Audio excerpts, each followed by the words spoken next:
Nous sommes à l'été 1418. La nouvelle cathédrale, Santa Maria del Fior, n'est pas encore coiffée de l'immense coupole qu'on lui connaît aujourd'hui. Les travaux de la construction de la cathédrale ont démarré en 1296, donc 130 ans plus tôt. Ils sont exécutés sous l'autorité du gouvernement de la ville de Florence, d'abord sous la responsabilité d'Arnolfo del Cambio, qui a conçu le projet initial. De grands architectes florentins se succèdent sur le chantier. On peut citer par exemple Giotto, que vous connaissez tous pour d'autres raisons. Alors la dimension du chœur de la cathédrale est fixée en 1357. Mais les experts restent divisés sur la façon de réaliser la coupole. Certains voudraient adopter la méthode qu'on appelle chez nous gothique, mais en réalité qui est la méthode française, c'est-à-dire les systèmes d'arc-boutant, etc., que vous connaissez, et pour réaliser donc la coupole octogonale qui doit surmonter la cathédrale. Alors certains sont partisans donc d'une manière gothique, avec des contreforts, etc., et puis d'autres estiment que cette méthode n'est pas conforme finalement à l'esprit de la cité. Ce n'est pas dans l'esprit de l'architecture de la cité. Et alors, il y a une véritable polémique qui se développe pendant une dizaine d'années, donc de 1357 à 1367.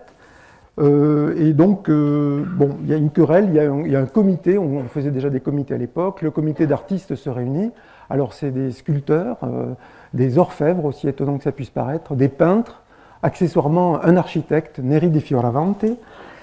Et donc, à cette occasion, finalement, ils se mettent d'accord sur la méthode et ils portent la dimension du chœur de 36 mètres de diamètre à 42 mètres de diamètre. C'est proprement gigantesque. Et alors, une ordonnance, on ne plaisante pas à Florence avec ce genre de choses, une ordonnance de 1368, en fait, impose le cahier des charges, c'est-à-dire impose la dimension, impose l'existence d'une double coque, impose son caractère octogonal, etc., etc. Alors, les travaux se poursuivent, nous sommes en 1368, et alors Brunelleschi, dont on va parler beaucoup, lui n'est né qu'en 1377, finalement, pratiquement donc une dizaine d'années après cette décision. Alors, il a pu être témoin dans sa jeunesse de la construction des grandes arches du chœur. Alors, il connaît ça peut surprendre, une première expérience professionnelle comme orfèvre. Brunelleschi, c'était un orfèvre et un horloger. Donc, il a travaillé sur des choses absolument microscopiques. Il a donc sculpté, il a donc acquis une certaine connaissance de la représentation dans l'espace et une connaissance très profonde de la mécanique. Il a construit plusieurs horloges. Alors que le tambour du chœur s'élève, alors on va parler souvent du tambour. Le tambour, vous voyez, c'est cet organe intermédiaire situé ici. Il y a la coupole proprement dite que vous apercevez là, et puis là vous voyez donc ici le tambour. Donc le tambour s'élève, et on ne peut plus éluder. Il y a une surenchère de cette communauté qui était en concurrence avec les villes de Sienne, de Pise, qui voulaient faire mieux qu'elle, et finalement cette surenchère débouche sur une question qu'on ne peut plus éluder, comment construire la coupole, quoi. Alors à cette question, plutôt à cette épreuve formidable, personne ne semble avoir de réponse. Alors pour sortir de cette impasse, l'œuvre de Santa Maria, l'œuvre c'est l'organisme laïque qui organise les travaux, en définitive, de la cathédrale, organise un concours qui se déroule sur une période de 2 ans. Donc là nous étions en 1418, donc de 1418 à 1420, un concours international, avec des architectes venus de toute l'Europe. Alors il y avait des Français, des Espagnols, des Allemands, des Toscans, enfin bref. Quant à la réalisation de la coupole, il n'est question que de systèmes de soutènement, de piliers centrales, de montagnes de terre dans lesquelles on mettrait des écus d'or que les pauvres viendraient ensuite déblayer pour dégager les solutions les plus farfelues les unes que les autres. Et puis alors Brunelleschi présente son projet. Alors il dit je vais faire cette coupole octogonale. Et j'utiliserai ni cintre en bois. Alors les cintres en bois, vous savez, c'est les dispositifs de bois qu'on met d'ordinaire pour soutenir en fait des voûtes jusqu'au moment où la voûte est terminée et où on peut libérer la voûte. Et alors Brunelleschi a dit non seulement je vais le faire, mais je vais le faire sans système de support et elle va monter toute seule comme ça. Alors il a été lors des premières audiences, on s'est carrément moqué de lui et il est prié de quitter la place, quoi. C'est vraiment. Alors après cet épisode malheureux, il est au bord du découragement. Et il doit s'armer de patience, et il est très persévérant, il convainc les gens un par un, et puis les gens comprennent bien quand même qu'il a une idée supérieure du sujet. Et donc, il est choisi comme directeur des travaux, et de 1420 à 1436, donc, les habitants de la ville de Florence virent avec quelque effroi et avec beaucoup d'admiration s'élevait au-dessus du vide, l'immense coupole, on n'avait jamais vu ça, hein, l'immense coupole donc de Florence, de la nouvelle cathédrale. Alors, j'ai parlé de Brunelleschi, le voici, Brunelleschi. Alors, il y aurait beaucoup à dire sur la vie et l'œuvre de Brunelleschi. Nous sommes 100 ans avant Léonard de Vinci, c'est la première Renaissance, donc le début du Quattrocento, et donc il incarne avec éclat l'idéal humaniste. Alors il était pris de mathématiques, des mathématiques très élaborées, il est amoureux des restes de l'architecture antique, il a fait plusieurs séjours à Rome, il est ingénieur, urbaniste, il a transformé des quartiers entiers de Florence, stratège, il a construit les fortifications de Mantoue, il est sculpteur, il est orfèvre, il est horloger, enfin c'est un homme assez universel. Alors il marque donc le visage de la ville de Florence où il a construit église, chapelle, palais, hôpital, en fait, etc. Et un point très important, vous le savez sans doute, mais c'est lui qui a transformé toute la peinture occidentale en inventant le procédé de la perspective. Donc avant lui, on représentait les personnages plus ou moins décalés sur une toile. C'est lui qui a fait converger vers les points de fuite, c'est lui qui a inventé la ligne d'horizon, etc. Enfin, c'est l'inventeur de la représentation en perspective, qui a transformé de façon, qui a créé un espace unifié donc pendant pratiquement 500 ans, enfin qui sera le langage commun du peintre, de l'architecte et du sculpteur. Alors, revenons à la coupole florentine. Alors, les réalisations de grandes coupoles ne manquent pas, en Orient comme en Occident. Alors, ici, sur ce schéma, j'ai essayé de représenter, il y a une échelle de temps, l'échelle de temps horizontale, vous voyez, qui part donc en gros de la naissance de Jésus-Christ, donc de 0 jusqu'à aujourd'hui, à 2000. Et j'ai essayé de représenter donc dans l'échelle des ordonnées la dimension des coupoles. Alors les plus grandes coupoles étant vers le haut, bien entendu, et étant représentées d'ailleurs de façon beaucoup plus grande. C'est directement proportionnel, le diamètre des boules que vous apercevez est proportionnel tout simplement au diamètre des coupoles. Alors, on voit que dès l'Antiquité, avec le Panthéon de Rome, autour de 100 après Jésus-Christ, en fait, on a une réalisation exemplaire. Le Panthéon de Rome, vous l'avez sans doute, enfin, nombre d'entre vous l'ont sans doute visité, c'est 43 mètres de diamètre. On se sent tout petit quand on y est. Mais il y avait d'autres très grandes coupoles, en fait, en particulier aux alentours de Naples, en fait, dans la région de Baïa, comme le temple d'Apollon, etc. Et puis il y a eu un trou, puis est arrivée Sainte-Sophie. Alors Sainte-Sophie, c'est quand même pratiquement 5 siècles plus tard. 5 siècles plus tard, donc Sainte-Sophie à Constantinople. Et puis là, il y a un trou immense, il y a un trou de 800 ans, si vous voulez, où en fait on n'a plus réalisé de grandes coupoles. Et puis est arrivé le mausolée de Ujjayitu. Alors le mausolée d'Ujjayitu, c'est en Iran ici, c'était déjà une coupole de grande taille. Hein. Et donc Brunelleschi nous a gratifié de Sainte-Marie d'Elfleur, enfin de la coupole de Sainte-Marie d'Elfleur. Et 100 ans plus tard, Michel-Ange donc, a réalisé la coupole de Saint-Pierre de Rome. Donc, bon, si vous voulez, alors qu'est-ce qui distingue finalement la coupole de Florence? Alors, c'est sa taille, on voit que finalement, 3 coupoles, le Panthéon à Rome, Saint-Pierre de Rome et Santa Maria del Flore jouent dans la même catégorie, en quelque sorte. Mais en plus, c'est une coupole octogonale, et vous verrez, ça comporte des difficultés vraiment tout à fait particulières. Et puis en plus, elle a été réalisée aussi sans cintre, sans armature, et donc on peut dire que c'est un ouvrage qui n'a jamais été surpassé. Alors quand je dis jamais surpassé, c'est que en fait on a réalisé le CNIT, on a réalisé quantité d'ouvrages, mais on les a réalisés avec du béton, avec du fer, par exemple on peut penser au Grand Palais, etc., etc. Là il s'agit d'une maçonnerie, enfin il s'agit d'un ouvrage en maçonnerie, c'est-à-dire qui allie les pierres, les briques et le mortier, et exclusivement. Alors, comme le rappelait tout à l'heure effectivement Christian, Brunelleschi conservait jalousement le secret de la conception de la coupole.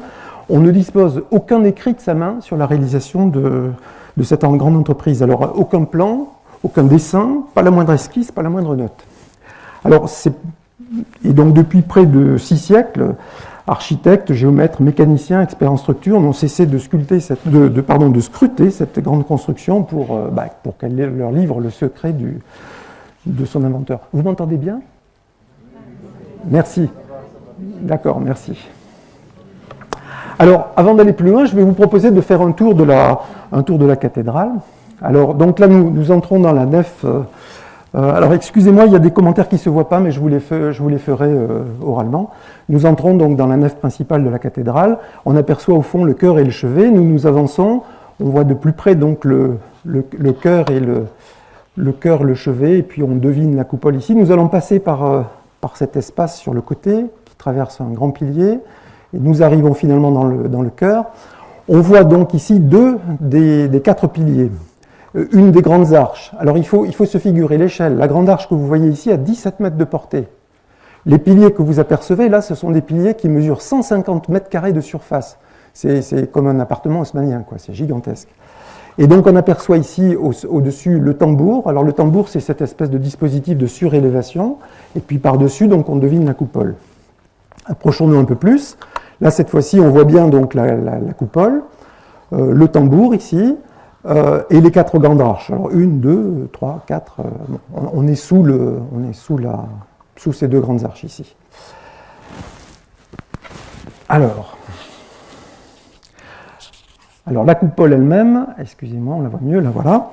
Alors la coupole elle-même, elle s'élève très haut, de 55 mètres, c'est-à-dire le point le plus bas de la coupole situé ici. Vous voyez, il y a des galeries sur lesquelles on peut circuler, là, vous voyez.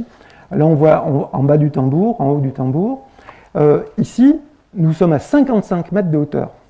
Et la coupole rajoute encore 35 mètres de hauteur, donc à 30 mètres de hauteur, pardon, donc on culmine environ à 85 mètres.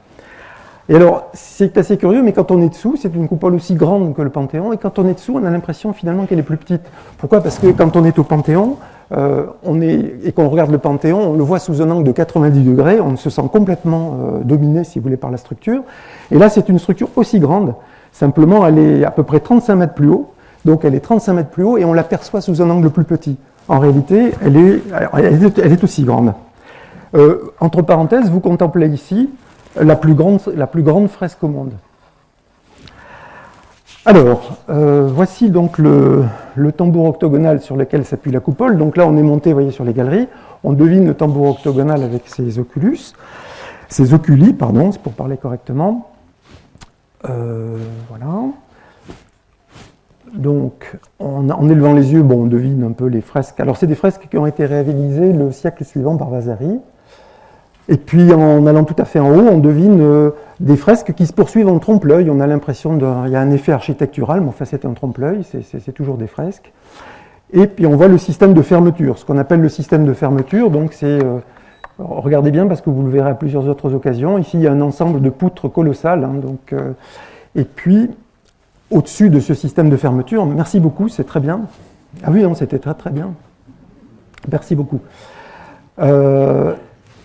Les fresques en trompe-l'œil, donc au sommet de la coupole, et l'anneau de fermeture et une lanterne donc, qui domine la coupole. Alors, on va poursuivre notre visite, si vous voulez. Est-ce que ça va Merci. On va poursuivre notre visite à l'extérieur. Donc, ici, on est sorti de l'église, on est sorti sur la face sud-ouest de la construction. Enfin bon, ce qu'on aperçoit principalement, ici, c'est le sommet d'un des grands piliers dont je vous ai parlé, enfin la partie extérieure. Toujours le tambour, ici, vous voyez, la coupole démarre là. On voit un des 8 pans de la coupole. Alors j'insiste sur le fait que c'est octogonal. Il y a bien, à chaque fois, il y a toujours un chiffre 8 qui se promène quelque part. Et ce pan est encadré par deux nervures puissantes, deux nervures couvertes de marbre, et puis donc qui convergent vers la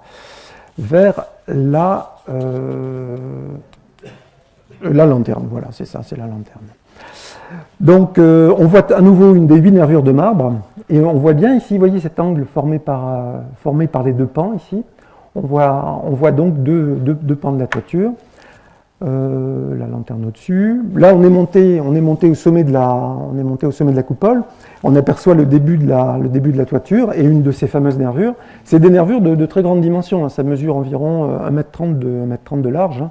70 cm d'épaisseur, enfin c'est des organes puissants. Là, on voit la coupole depuis le campanile. Il y a un campanile que l'on doit à Giotto, qui a été construit précédemment, et on a une vue absolument imprenable de la coupole elle-même. Bon, on revoit les mêmes choses un peu différemment. Là, c'est vu depuis le campanile aussi, bon, à un autre endroit. Ça vous permet de vous familiariser. Comme vous pouvez remarquer, le tambour a été recouvert de marbre, des marbres polychromes qui ornent la région inférieure. Et les régions supérieures du tambour, ici, vous voyez, au démarrage de la coupole démarre exactement ici, n'ont pas été couvertes de marbre parce qu'il devait y avoir une galerie qui n'a jamais été réalisée, finalement. Il y a eu une tentative à l'époque de Michel-Ange. Michel-Ange a trouvé que c'était une horreur, il a fait stopper immédiatement les travaux. Et donc, il y a un bout de galerie sur une des 8 faces, on l'apercevra peut-être tout à l'heure, je ne sais plus si j'ai la photo. Mais donc, ça paraît curieux, moi je trouve que ça a beaucoup de charme. Enfin bon, donc, toujours la coupole et la lanterne, depuis le campanile. Donc, on s'approche de la lanterne. Voilà. Alors, c'est une lanterne de marbre blanc, entièrement de marbre, qui pèse, pour vous donner des ordres de grandeur, vous allez voir, les chiffres vont venir après, cette lanterne pèse 800 tonnes quand même. Hein. C'est un bel objet. Voilà, une toiture conique très élaborée, comme vous pouvez le voir. Bien. Alors, cette fois-ci, on va redescendre un peu, parce que ce que vous avez aperçu, cette coupole, elle est constituée en réalité de 2 calottes, c'est-à-dire que il y a 2 calottes superposées. C'est-à-dire entre les deux. Alors sur la droite ici, vous avez la calotte interne, celle qui vient fermer le cœur. Vous avez un espace de circulation, et puis vous avez une calotte externe sur la gauche qui vient protéger l'ouvrage, si vous voulez, des intempéries de l'extérieur. Donc il faut imaginer 2 bols renversés, si vous voulez, un qui est plus grand et extérieur, un qui est un peu plus petit.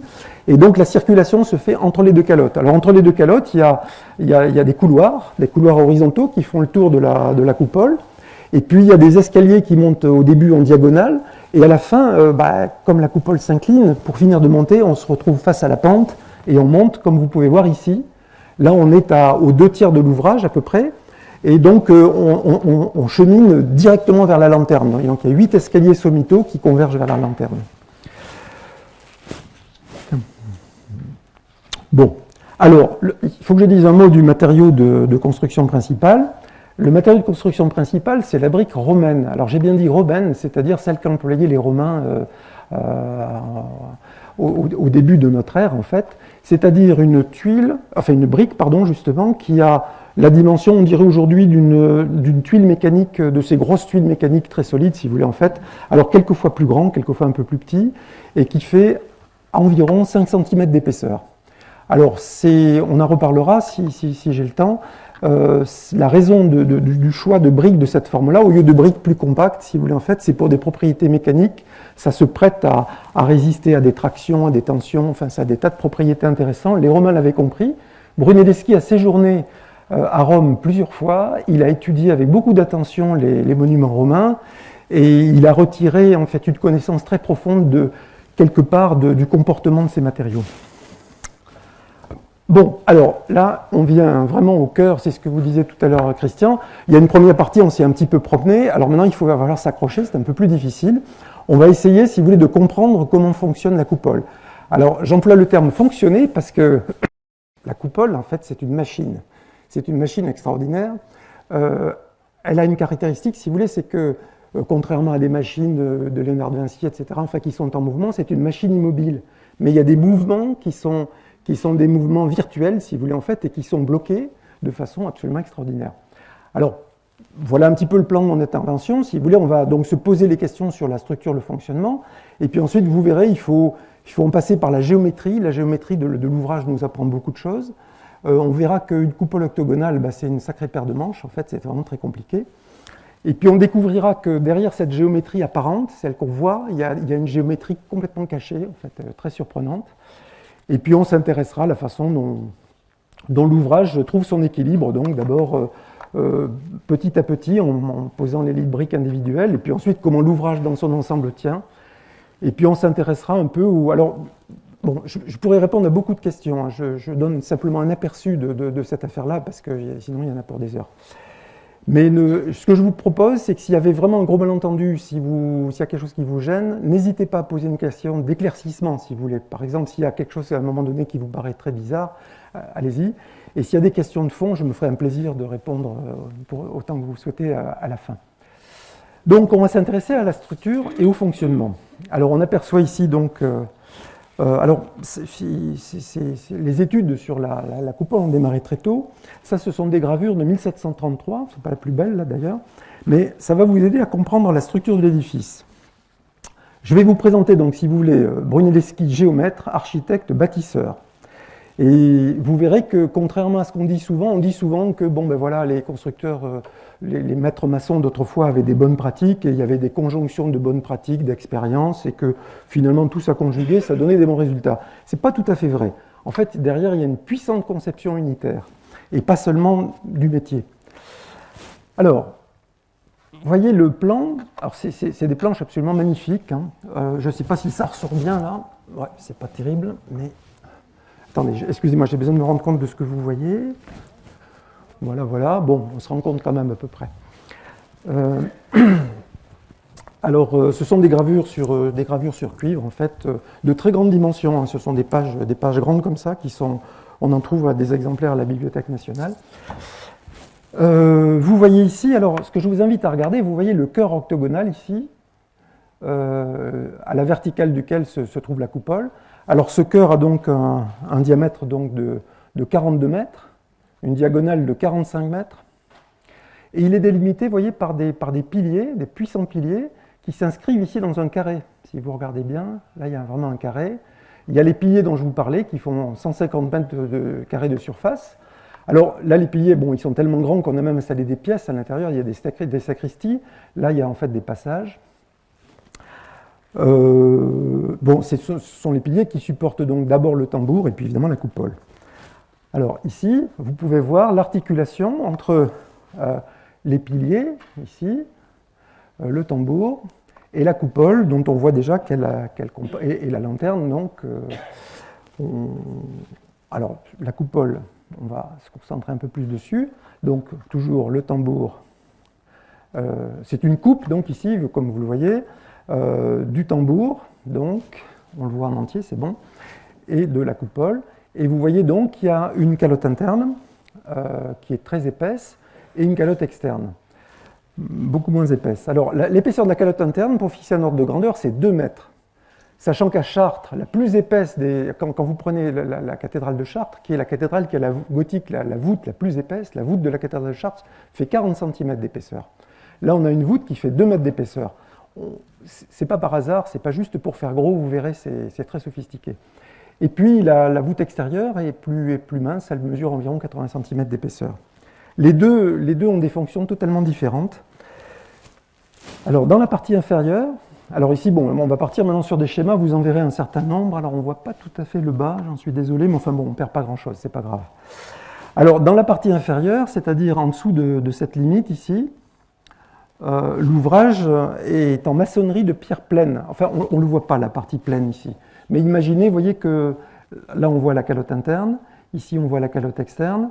Imaginez que dans le bas, en fait, il n'y a pas de distinguo. C'est comment dirais-je, c'est un ouvrage, c'est en pierre pleine. Voilà. Alors, la pierre, on retrouve de la pierre donc jusqu'ici. Et puis, on va retrouver ici la pierre dans l'anneau de fermeture, comme je vous l'indiquais, et puis donc avec le marbre dans la lanterne. Entre deux, ce sont des briques. Donc c'est de la maçonnerie de briques en fait. Alors comme vous pouvez voir, il y a un certain nombre de couloirs. Il y a un couloir horizontal de circulation ici. Enfin, on ne voit pas le bas du dessin, mais enfin bon, vous avez l'essentiel. Hein. Il y a donc un certain nombre de couloirs horizontaux. Ici, il y a ce qu'on appelle des arcs horizontaux, je pourrais en parler si on en a le temps, qui jouent aussi un rôle très important. Alors, ça c'est donc une coupe verticale. Cette fois-ci, si vous voulez, on va considérer l'ouvrage en cours de construction, c'est-à-dire on va supposer par exemple qu'on est monté environ jusqu'à peu près ici. Vous voyez, on part de 10 degrés à 60 degrés.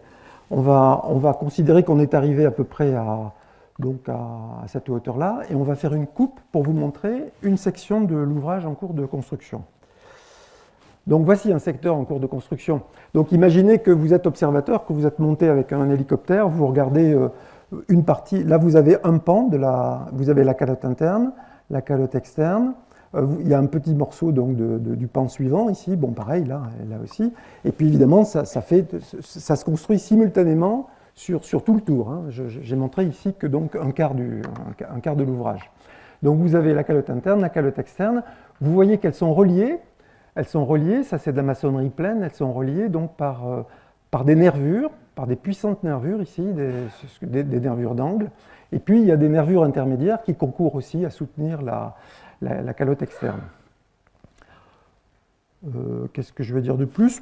Pas grand-chose, parce que à ce stade... Alors, donc on a bien, regardez bien, on a donc, il y a deux nervures intermédiaires par pan, et il y a donc une nervure d'angle par pan, ce qui fait donc, il y a en tout, si vous voulez, 24 nervures qui relient la calotte interne et la calotte externe. Et alors, les calottes et les nervures, ça doit vous rappeler quelque chose, ça, parce que si vous voulez, quand on construit, vous avez tous vu des IPN. Les IPN, donc des pièces qu'on peut couper, dont la section ressemble à un H ou un I, si vous voulez, en fait. Il y a ce qui s'appelle un entretoisement, c'est-à-dire en fait une liaison mutuelle. Il y a une liaison mutuelle des calottes et des nervures qui créent une certaine rigidité. On le voit déjà, hein, une certaine rigidité. Donc ça s'entretoise pour former une même structure, c'est-à-dire que en fait c'est la même maçonnerie, c'est-à-dire qu'il y a une continuité, les briques qui sont là continuent ici, etc. Autrement dit, il y a une calotte interne, une calotte externe, et puis entre deux, vaguement, une espèce de remplissage. C'est un même dispositif qui se développe. Alors, l'étude du chef-d'œuvre de Brunelleschi soulève des questions essentielles, comme l'a dit tout à l'heure Christian. Comment tient la coupole? Parce que ça, c'est quand même une question fondamentale. Et puis, comment Brunelleschi a réussi à l'élever sans utiliser de cintre en bois ni aucune autre armature de soutènement. C'est un cas unique dans l'histoire de la construction des cathédrales. Alors, la littérature est abondante. Comme vous voyez, ça a démarré en 1436 avec Léon Battista Alberti. Il y a des ouvrages beaucoup plus récents, par exemple Michel Fanelli en 2004. Ils ont obtenu des résultats substantiels. Donc, je ne vais pas les développer, il faudrait un véritable séminaire sur une semaine pour faire ça, donc on n'aura pas le temps. Je ne vais pas les développer, mais on retrouvera des résultats dans ce que je vais vous montrer. Donc voilà, bon, il y a eu un certain nombre je dirais, d'observations tout à fait pertinentes, très constructives, sur lesquelles je me suis pas mal appuyé. Mais ces questions, finalement, n'ont pas vraiment trouvé de réponse satisfaisante. Pourquoi? Parce que il y a certaines explications, et je ne mets pas en cause les auteurs là, qui sont les auteurs les plus sérieux, mais certaines explications sont présentées quelquefois comme, et j'éviterai soigneusement de le faire, comme le secret de Brunelleschi. Mais alors, ce qu'on voit tout de suite, c'est que leur multiplicité et leur contradiction, si vous voulez, disent que quelque part, il y a quelque chose qui... elles sont insuffisantes, si vous voulez, en fait. Alors, il y a eu entre pas mal de ces auteurs, il y a eu en 1977, pour le 600e anniversaire de la naissance de Brunelleschi, il y a eu un symposium à Florence, en fait, avec de véritables affrontements, on peut le dire, en fait, entre des gens qui avaient des arguments très forts, en fait, et qui n'ont pas réussi à se mettre d'accord. Alors, les auteurs passés, pourquoi ils ne se sont pas mis d'accord? Parce qu'en fait, ils ne sont pas partis du problème à résoudre. C'était tous des professionnels, et chacun est parti, si vous voulez, d'une lecture particulière qui faisait de l'ouvrage HV. C'est-à-dire que quand vous mettez un professionnel devant un ouvrage pareil, il voit des choses pertinentes, et puis il commence à construire autour des choses, de ses intuitions, de ce qu'il perçoit. Et finalement, chacun ayant son caractère et ses perceptions, ils ont fait des observations qui ont conduit à des thèses divergentes. Or, et ça c'est un point fondamental, Brunelleschi, en 1418, à l'époque du concours, en présentant ce projet, a expliqué, ça c'est une des seules choses qu'on ne pouvait construire la coupole autrement qu'il le proposait. Alors comment est-ce qu'on le sait? On le sait tout simplement parce qu'il y a eu un jury, il y a eu des greffiers qui ont noté les déclarations de Brunelleschi. Alors il y a une déclaration qui fait une vingtaine de lignes, et il insiste, toutes les 5 lignes, il dit on ne peut pas faire autrement, c'est la seule solution, etc., etc. Alors, bon, de fait d'ailleurs, aucun mode alternatif de construction n'a été trouvé depuis. Et alors, si vous voulez, donc, ça m'a frappé, et je me suis dit, mais plutôt que de partir de l'objet, de contempler l'objet construit, ce qui est évidemment très utile, est-ce qu'il ne faut pas partir du problème posé? Et si vraiment la solution est unique, ça veut dire que c'est nécessaire, et si on pose bien le problème, on doit retrouver la solution, on doit retrouver comme il a fait. Alors donc, je me suis replacé dans les conditions où se trouvait lui-même l'inventeur de la coupole, face au défi de couvrir un chœur octogonal gigantesque, et dans les cadres des connaissances de l'époque. Donc je suis parti du problème à résoudre, et j'ai avancé avec l'espoir quelque part qu'il y ait une nécessité qui me guide fermement, si vous voulez, en fait. Alors, si vous voulez, on va essayer de refaire cette démarche pour... Alors, c'est les grandes avenues de la démarche, comme vous le verrez à la fin, mais... Alors, pour répondre à cette question de fonctionnement, il faut d'abord s'intéresser à la géométrie de la coupole. Je dis géométrie formelle parce qu'il s'agit vraiment de la géométrie de ce que l'on voit. Vous verrez après, il y a une géométrie qui est cachée, mais on la découvrira après. Alors, voici l'empreinte de la coupole. Ah, je suis embêté. Alors, imaginez qu'en bas et en haut, évidemment, bon, il y a un petit bout qui manque, mais vous voyez l'essentiel quand même. Donc là, on est sur le plan de naissance de la coupole. C'est embêtant qu'on ne puisse pas... Bon, enfin, vous le voyez correctement quand même, oui. On est sur le plan de naissance de la coupole, et j'ai fait comme si la calotte interne et la calotte externe existaient dès le départ. En réalité, je vous l'ai dit, il y a toute une partie sur environ 5-6 mètres, si vous voulez, qui est une partie qui est vraiment monobloc, si vous voulez, en fait. Hein.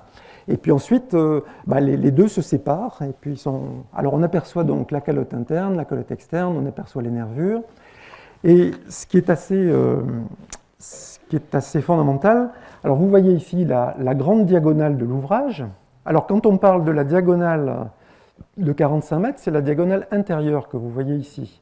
Vous voyez ici donc la diagonale intérieure 45 mètres, la diagonale extérieure 54 mètres. Ici ça fait donc 13 mètres 50. Alors pourquoi je donne ces dimensions de façon un peu automatique? C'est tout simplement parce qu'il y a un module dans cette construction. Alors un module, qu'est-ce que c'est? C'est une longueur qui engendre toutes les autres longueurs. Alors regardez bien où est le module, il est là. Entre ce point-là et ce point-là, vous avez 4 mètres 50. Alors en réalité, c'est mesuré en brasse florentine, hein, mais je vous ferai grâce de la brasse florentine qui fait 0,4836 mètres, bon, peu importe. Donc il y a en fait une distance de 4 mètres 50, et la diagonale, c'est 10 fois le module, la diagonale extérieure, c'est 12 fois le module, le rayon de ce cercle, c'est 3 fois le module, enfin bref, on peut tout ramener à cette dimension. Et vous verrez après, ça engendre tout, voilà. Et alors, ici, je vous demande de remarquer tout de suite quelque chose. Là, nous sommes au-dessus du tambour, si vous voulez, en fait. Et il y a un trou gigantesque. Hein, il y a quand même 55 mètres de vide en dessous de nous, là. Hein. Et ici, donc, on trace un cercle. Alors, vous me direz, comment est-ce qu'on peut tracer un cercle ici dans le vide? En fait, ce cercle-là, qui est centré là, coupe les diagonales en 8 points, au 1, au 2, au 3, au 4, au 5, au 6, au 7, au 8. C'est donc, on appelle ça le cercle des centres. Et vous verrez, on le retrouvera après. Alors, comment est-ce qu'on construit la coupole? Alors d'abord, il faut remarquer que... Alors là, j'ai représenté, alors je vais en parler souvent, j'ai représenté ce qu'on appelle l'intrado, c'est-à-dire la surface intérieure de la coupole.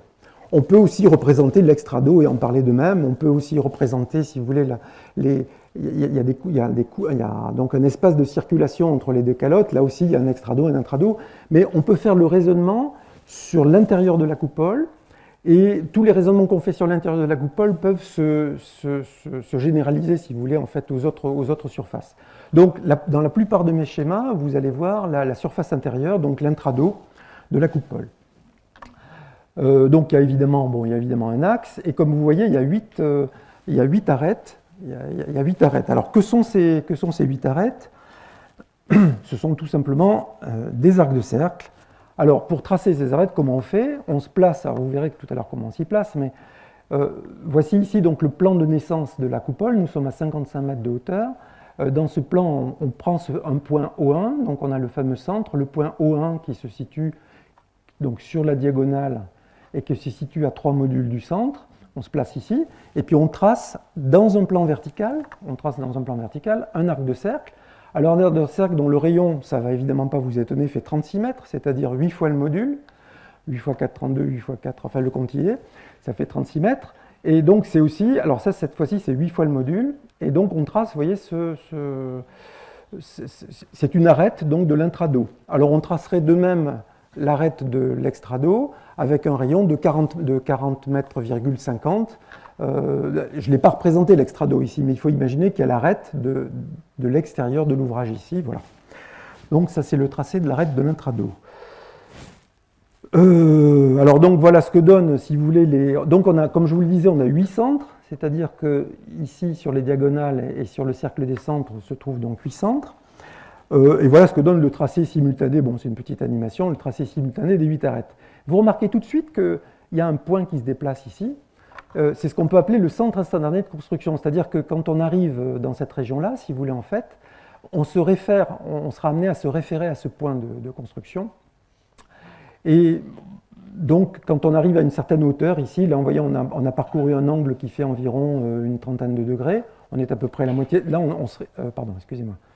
Là, on est à peu près à la moitié de l'ouvrage, on a parcouru à peu près 30 degrés. Vous voyez que ce point ici, ce point se déplace donc sur l'axe de la construction. Une fois qu'on a tracé les arêtes, alors on les trace un peu dans le vide, hein, on reverra ça plus tard. Une fois qu'on a tracé ces arêtes, comment est-ce qu'on trace un pan? Alors un pan, ça résulte tout simplement de la chose suivante. On prend, ça s'appelle une surface réglée, c'est-à-dire que ici vous avez donc un arc de cercle. Vous avez un deuxième arc de cercle ici, il y en a 8, hein, je ne fais pas le tour complet. Et en fait, on fait glisser une règle horizontale. Il y a une règle horizontale, une droite, si vous voulez, qui s'appuie sur les arêtes et qui monte sur les arêtes. Et ça trace, vous le voyez, en la faisant circuler, on trace une surface. Et c'est la surface de la coupole. Alors, c'est la surface de l'intrado à l'intérieur. Et c'est aussi la surface. On engendre de la même façon l'extrado en faisant glisser une règle sur les arêtes extérieures. Alors justement, on va aller à l'extérieur. On est monté sur le sommet on est dans la lanterne, là, si vous voulez, tout en haut de l'édifice. On est en train de regarder vers le bas, on devine vaguement dans le contrebas la rue. Et ici, on voit bien les tuiles qui sont posées sur l'extrado, donc sur la surface extérieure de l'ouvrage. Et on voit que les tuiles sont disposées, vous voyez bien, selon des génératrices. Alors les génératrices, c'est les droites qui engendrent la surface, en fait, en se déplaçant. Les tuiles sont posées sur des génératrices horizontales, comme vous le voyez ici, et elles sont disposées aussi selon les lignes de plus grande pente. Alors les lignes de plus grande pente, techniquement, ce sont des ellipses, si vous voulez, en fait. Je ne détaillerai pas plus. Alors, les arêtes. Alors, maintenant, si vous voulez, on va faire une coupe verticale de la coupole. On retrouve donc ici le plan de naissance de la coupole. Voilà. On retrouve alors, on s'est placé sur une diagonale, exprès. On s'est placé sur une diagonale. On retrouve ici un des centres dont on parlait tout à l'heure, et puis son homologue qui est en face. Et puis on voit bien qu'à partir de ce centre, on trace ici une arête, là aussi une arête. Donc les arêtes intérieures et extérieures, si vous voulez, sont concentriques. Elles ont une amplitude angulaire, on voit ici, elles ont une amplitude angulaire, c'est-à-dire une ouverture de 60 degrés, et forment un profil légèrement en ogive. C'est-à-dire que c'est pas... Comme vous pouvez le voir, ce n'est pas du tout un profil c'est pas comme le Panthéon. Le Panthéon, c'est vraiment une demi-sphère. Ici, on a un ouvrage qui a une certaine... Alors, c'est un ouvrage dit en quint-point à l'intérieur, en quart-point à l'extérieur, enfin, peu importe l'appellation. Voilà. Alors, la forme géométrique intérieure et extérieure de l'ouvrage et ses dimensions sont entièrement définies, comme on en a vu. Alors là, je ne détaille pas, mais on trouve tous les modules, tous les cercles. Là, ça sert à montrer que tout est multiple de tout. Enfin, c'est un véritable mécano. Alors, finalement, on a l'impression que tout est défini. Et alors, je ne vous montre pas les aspects angulaires, parce qu'en particulier, vous voyez les pans, mais je vais vous dire quand même un mot de ça. Les pans s'élèvent donc... Les pans s'élèvent comme ça en s'inclinant, et deux pans consécutifs forment au départ un angle sur un octogone. Les angles sont des angles de 135 degrés, comme vous le savez. Et puis, en s'élevant, vous constatez que ces pans s'inclinent. Et ces pans s'inclinent, et en fait, l'angle qui est ici a tendance à s'ouvrir. C'est exactement comme si on avait un livre qu'on ouvrait. Et l'angle entre les deux pans est un angle qui devient de plus en plus important. Et vous allez voir, ça va jouer un rôle. Donc là, vous allez me dire, tout est défini, effectivement, qu'est-ce qu'il reste à faire, quoi? Il reste à construire, c'est-à-dire à agencer les matériaux, alors des briques principalement, qui vont occuper, alors en partie ou complètement, l'espace, parce que là, on a défini finalement la surface extérieure de l'ouvrage, la surface intérieure de l'ouvrage, et entre deux, on n'a pas dit ce qu'on faisait. On va mettre des matériaux, comment on va les disposer, on a vu qu'il y a un espace de circulation, des nervures, comment est-ce qu'on va ménager tout ça. Alors, justement, c'est l'objet du... Alors, quelles sont les difficultés?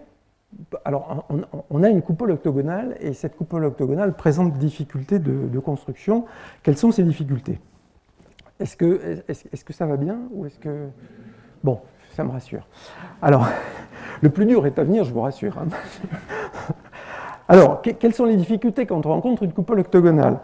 Ben, on rencontre d'abord celle qu'on a avec une coupole de révolution. Il ne faut pas croire que parce qu'on a une coupole de révolution, on va se débarrasser des difficultés des coupoles ordinaires. Non, on va ajouter des difficultés. Alors, quelles sont ces difficultés? D'abord, on l'a dit tout à l'heure, des difficultés de tracé, parce que c'est bien joli tout ça, mais ici, le constructeur, il est au sommet du tambour. Le tambour est tout droit, ça c'est encore relativement facile, ce sont des murs droits. On est à 55 mètres d'altitude, il y a un trou gigantesque ici. Comment est-ce qu'on fait pour tracer là-haut? Ça, c'est quand même. Autrement dit, ces arcs de cercle, il faut être sûr que ce soit des arcs de cercle, il faut être sûr que ce soit dans des plans verticaux. Enfin, ce n'est pas une mince affaire. Hein. Mais je le dis pour une coupole octogonale, mais c'est vrai pour une coupole de révolution. Une coupole de révolution, ça a l'air très très simple, c'est engendré par une courbe qui tourne autour de son axe. On se dit c'est vachement simple, Saint-Pierre de Rome c'est très simple. Sauf qu'il faut être certain que ce qui est représenté ici comme un axe est l'axe véritable de la coupole, c'est-à-dire qu'elle ne monte pas de façon tordue par rapport... c'est beaucoup plus compliqué qu'on imagine. Donc il y a des problèmes de tracé sur le chantier. Il y a un autre problème qui est plutôt mécanique. Alors c'est toujours pareil, j'ai représenté la coupole de Sainte-Marie-des-Fleurs, là, la coupole qu'on étudie, mais c'est la même chose à Saint-Pierre ou au Panthéon. Dans une coupole comme ça, la tendance que vous percevez tous, la tendance, c'est le retour au tas de pierres. La construction fondamentale, c'est le tas de pierres, il ne faut pas se tromper. Un peu plus évolué, beaucoup plus évolué même, il y a les pyramides. Et puis après, il y a les voûtes. Mais enfin, si on ne fait rien, on retrouve un tas de pierres. Donc, ici, on voit bien le mouvement. Le mouvement, il est très clair. L'intérieur tente à s'effondrer, à rejoindre le sol. Et puis en bas, sous la pression de la masse, on sent bien que le bas ici, bon, on voit les flèches, là, le bas va exploser vers l'extérieur. C'est ce qu'on appelle la poussée, c'est la poussée au vide. Les architectes aiment bien ce terme, les experts en structure. Je n'en suis pas un, mais je l'adopte volontiers. Il y a une poussée au vide. Et ça, c'est vrai pour une coupole de révolution, c'est vrai aussi pour la coupole qui nous occupe. Alors, gardons ça en tête. On a donc une coupole octogonale. Alors, une coupole octogonale, ça introduit des horreurs. Alors, déjà, quand vous avez... Alors, vous allez comprendre ça très facilement. Quand on a une coupole de révolution, on a une double courbure, c'est-à-dire c'est courbé à la fois comme ça et comme ça. C'est une coque, si vous voulez. Ça ressemble, si vous voulez, à la limite à une carrosserie de voiture. Et que la carrosserie de voiture, quand elle est bien bombée, on sent que c'est rigide. Quand vous avez une partie plate, c'est-à-dire sans courbure, vous avez tous constaté que ça s'enfonce. Ici, la coupole a une courbure montante, si j'ose dire, une courbure montante, mais là, il n'y a pas de courbure, c'est plat. C'est plat, et en fait, ça va être extrêmement défavorable pour la déformation. Donc, il y a une absence, c'est pour ça que j'ai mis une flèche rouge, là, c'est une lacune, il y a une absence de courbure selon les parallèles. C'est un élément de fragilité. Alors, il y a une discontinuité. Alors, vous allez voir, on pose des briques. Excusez-moi, il n'y a pas le haut de la figure, mais on voit tout quand même. Ne vous inquiétez pas, il y a tout ce qu'il faut ici. Donc, on reprend le schéma qu'on avait tout à l'heure avec la... C'est bizarre, ça. Avec donc la calotte interne et la calotte externe. Et on va poser des briques. On est arrivé à une certaine hauteur de construction. On pose des briques ici. Et on va poser des briques en rangée, évidemment. On va poser des rangées de briques. Alors ici, on va faire comme ça. Là, on va faire comme ça. On voit bien qu'en arrivant dans les angles, il y a un changement de direction. Il y a un changement de direction. C'est pas très facile à gérer parce qu'il y a un angle, au départ, il y a un angle de 135 degrés. Puis on l'a dit, l'angle va s'ouvrir. Enfin bon, il y a une discontinuité, si vous voulez, en quelque sorte. Sur une coupole de révolution, on pose sagement des pierres qui ont toutes la même forme. Si vous voulez, ça se passe très très bien. Là, on va poser des pierres ici. Puis là, on sent bien que le raccordement, ce changement de direction, il n'est pas sympa. Mais vous allez voir, on va résoudre ce problème brillamment. Par contre, là, il y a une deuxième difficulté. Alors, elle est plus difficile à voir, vous allez voir. Elle est plus difficile à voir, mais si vous voyez ça, c'est bon pour la suite. Alors, si on s'y prenait mal, il y aurait une deuxième difficulté. Alors ici, qu'est-ce qu'on essaye de faire? Regardez bien, on est arrivé à une certaine hauteur et on suppose, vous voyez, que la coupole résulte, alors on ne voit pas tout à fait l'eau, mais c'est quand même bon, que la coupole, ici vous avez une forme qui est en fait tout simplement un trapèze. Vous avez un trapèze là, voilà. Et donc on suppose qu'on est arrivé, évidemment, on s'incline, vous voyez là, l'ouvrage s'incline au fur et à mesure qu'il monte, il s'incline vers l'intérieur. Enfin, la surface de pose des briques s'incline vers l'intérieur. Et là, on suppose qu'on a une surface de pose des briques qui est un trapèze, qui s'incline donc vers l'intérieur. Et puis le trapèze voisin, le trapèze à côté, là, ici, il s'incline aussi vers l'intérieur. Et là, il y a un phénomène absolument horrible. Au départ, j'ai deux trapèzes qui sont comme ça côte à côte dans le même plan. et là je m'incline comme ça, et là je m'incline comme ça. Et en fait, c'est plus le même plan. C'est-à-dire tout se passe comme si on fermait un livre. Comme si on fermait un livre. Et là, j'ai beau faire, je peux poser des briques dans cette direction et poser des briques dans cette direction, elles se rencontreront, elles vont se rencontrer avec un angle, si vous voulez, en fait. Et là, et ça c'est insoluble, parce que forcément il y aura un joint à l'endroit où elles se rencontrent. Et ce joint, il sera présent de bas en haut de la coupole, c'est-à-dire que ici, là, on va avoir un joint sur toute la hauteur, avec aucune brique qui pourra passer d'ici de façon continue et assurer la solidité de l'ouvrage. Donc on va avoir 8 pans indépendants, enfin c'est l'horreur absolue. Ça, on ne peut pas construire comme ça, quoi. Donc il va falloir trouver une solution. Alors, c'est de pire en pire, hein, je vous rassure. Ici, on a le problème de l'équilibre des briques médianes. Donc vous voyez, on suppose toujours qu'on construit sur un... Oh, il faut que j'accélère vachement, excusez-moi. Donc on va supposer qu'on construit sur un trapèze. Et alors vous voyez que cette brique ici, là, elle a une position particulière. D'abord, elle est sur une pente. Alors ça c'est peut-être pas facile à voir, mais la pente ici sur le trapèze est plus prononcée. Le point Z est plus bas là, hein. Vous le voyez ça. Hein. Et cette brique est sur une pente plus prononcée. En plus, elle est plus près du point Z, donc dans sa chute, elle va tomber, hein, comme toutes les autres. Dans sa chute, elle a de l'avance. Et la seule façon de la retenir, finalement, c'est qu'elle reçoive une compression de gauche et de droite de ses voisines, si vous voulez. Alors c'est comme au-dessus d'une porte. Vous avez une porte, et vous êtes familier de ça, vous savez, les briques qu'on dispose comme ça au-dessus des portes. La brique du centre ne tient que parce que les briques voisines poussent comme ça. Donc il faut quelque part récupérer une poussée qui vient de là pour l'amener jusqu'au centre pour tenir cette brique. Bon. Alors je vais aller plus vite parce que c'est plus facile à comprendre. Alors comme vous le savez, là j'ai représenté la coupe de la... On la devine à peine, hein, mais en fait on devine quand même ici la voûte de la cathédrale de Beauvais. Vous la voyez à peu près ? Voilà. La voûte de la cathédrale de Beauvais, comme vous le savez, la voûte de Beauvais tient le record pour les cathédrales gothiques. Alors, on va garder en tête pour la comparaison que cette voûte culmine à 48 mètres. Alors, à Florence, à la naissance de la voûte, c'est-à-dire en haut du tambour, on n'a pas commencé à construire la voûte encore, on est déjà à 55 mètres. C'est gigantesque. Ensuite, elle a une portée de 45 mètres. À elle seule, elle englobe la totalité des structures, y compris extérieures de Beauvais. Et puis, elle a une hauteur de 30 mètres. Alors, on ne parle pas du tout de la même chose. Donc, c'est un ouvrage de très grande dimension. Voilà. Pour finir, et ça n'arrange rien, on construit sans cintre. Alors là, j'ai représenté des cintres, c'est extrait de mon ouvrage de Viollet-le-Duc, des cintres romains. Alors, on voit, c'est des assemblages de bois, finalement, qui servent à poser... On imagine ça très bien, les briques et le mortier. Et puis, à la fin, on dégage ces cintres. Là, on construit sans cintre. Alors, qu'est-ce que ça veut dire, construire sans cintre ? Ça veut dire qu'à un moment donné de la construction, lorsqu'on rajoute la nouvelle couche, alors on appelle ça un lit de briques, si vous voulez. Enfin, les professionnels disent volontiers une assise de briques. Lorsqu'on rajoute une couche supplémentaire de briques, bah, cette couche de briques, à elle toute seule, elle doit tenir. Il n'y a rien pour la tenir, en fait. Il n'y a rien pour la tenir. Donc, elle doit être autoporteuse. Résumons, on a quand même... alors ça, c'est tous les problèmes qu'on a vus. On a quand même une collection de problèmes absolument épouvantables. Par où commencer ? Alors, Brunelleschi est un ancien. Et il recherche d'abord, si vous voulez, l'équilibre de la structure. Alors il ne fait pas comme les ingénieurs d'aujourd'hui qui raisonnent en termes de résistance des matériaux. Il cherche d'abord à ce que la structure soit en équilibre. Et puis, il connaît quand même très bien les matériaux aussi. Il mobilise ensuite la qualité des matériaux au service de cet équilibre. C'est-à-dire que, pour résumer, il ne va pas compter sur le mortier pour faire tenir les briques, si vous voulez, en fait. Il va disposer les briques pour qu'elles soient en équilibre, et le mortier apportera une solidité supplémentaire.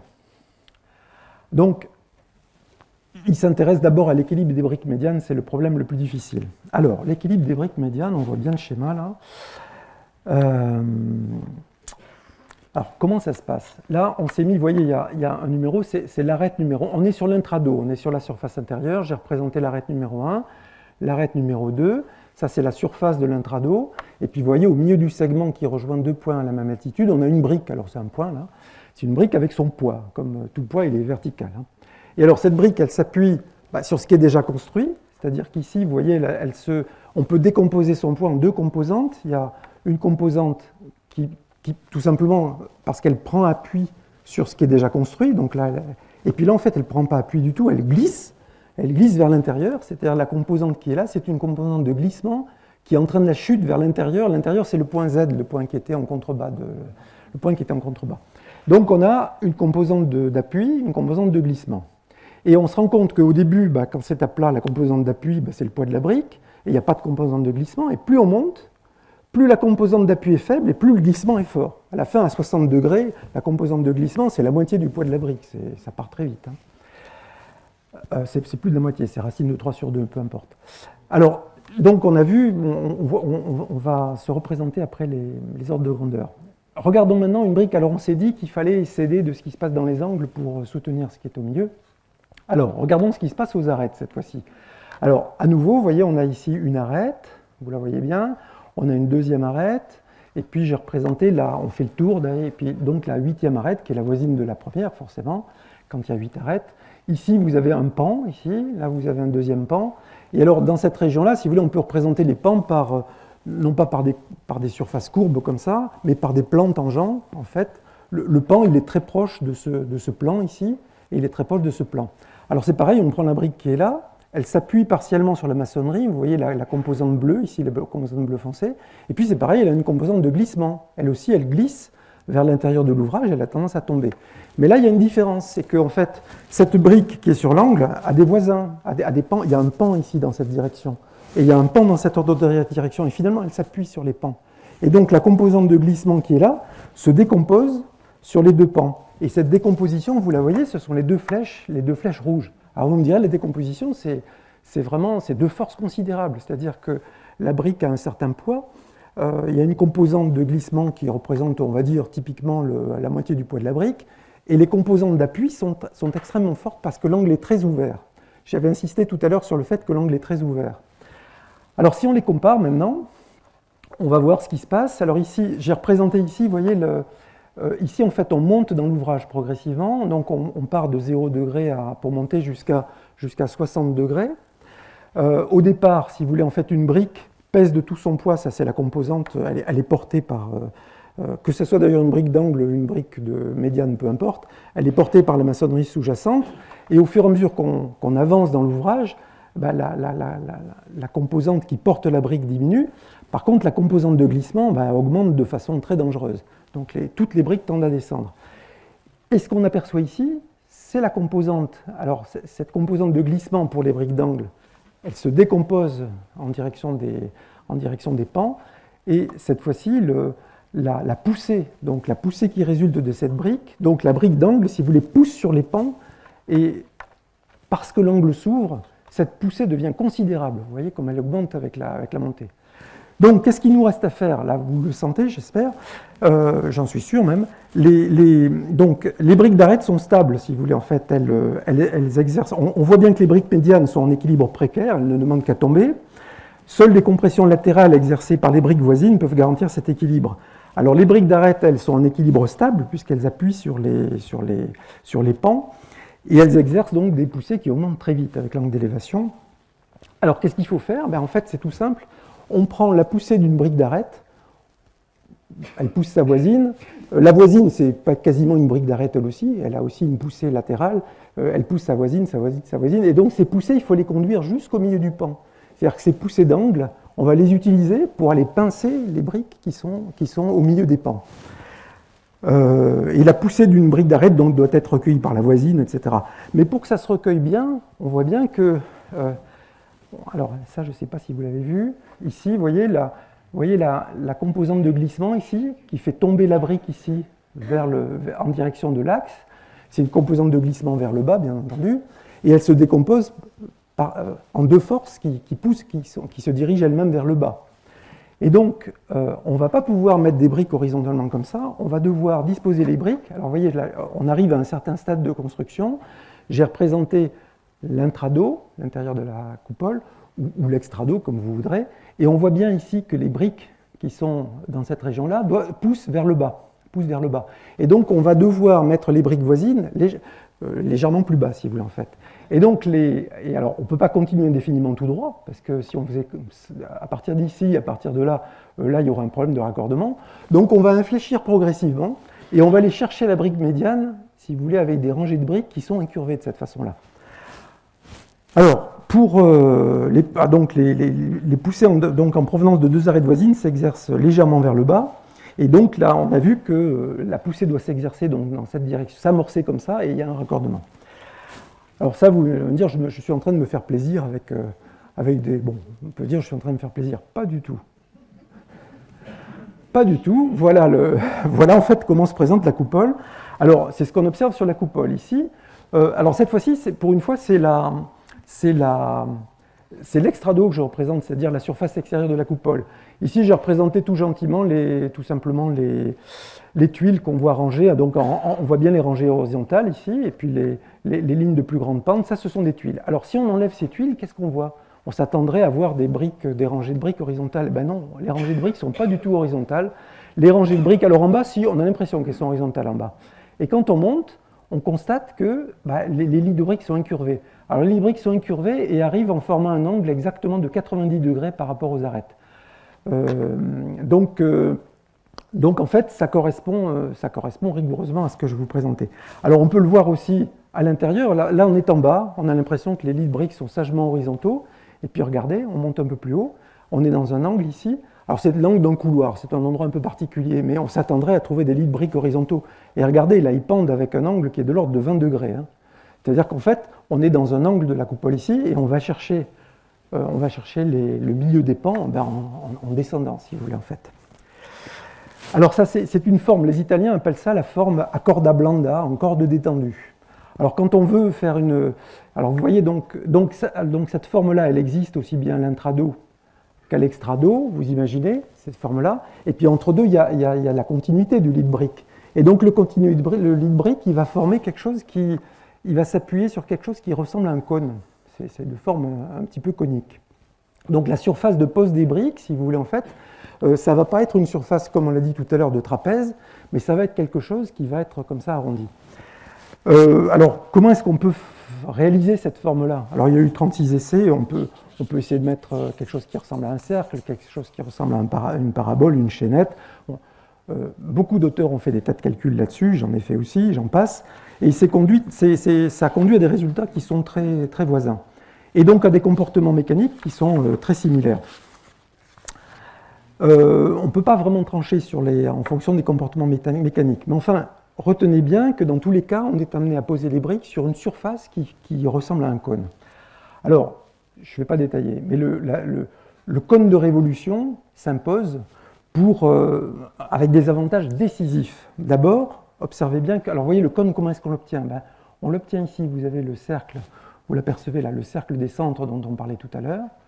Là, on va mettre une mire. Alors, vous avez dit comment est-ce qu'on met une mire? On est quand même à 70 mètres au-dessus du sol. Donc, qui est-ce qui va aller mettre la mire? Enfin, ça, on y reviendra. On va positionner une mire, c'est-à-dire un objet qu'on regarde. Et puis ici, en fait, l'observateur qui est là, alors là, c'est la surface interne donc, de la coupole. Il y a une surface externe analogue. Il faut imaginer que ça a une certaine épaisseur. L'observateur qui est là, il va viser avec son œil, il va viser sur le cercle, il va viser sur la mire, et il va poser sa brique, il va ajuster l'épaisseur du mortier pour que la brique soit exactement située sur le cône. Et c'est donc bien un cône qui coupe, vous voyez, un cône bien élevé, qui coupe un plan horizontal selon un cercle. Alors, l'avantage, si vous voulez, c'est que... Alors, les avantages sont multiples. D'abord, rappelez-vous, avec 8 lits de briques en forme de trapèze, on avait ici des angles, des discontinuités absolument insupportables. Cette fois-ci, on a un cône, on a effacé les discontinuités. La maçonnerie présente une double courbure, alors ça c'est plus subtil, il y a toujours la courbure qu'on avait comme ça, et puis cette fois-ci il y a une courbure comme ça. Et la double courbure qui n'est pas comme ça mais qui est comme ça, confère à la maçonnerie une beaucoup plus grande résistance.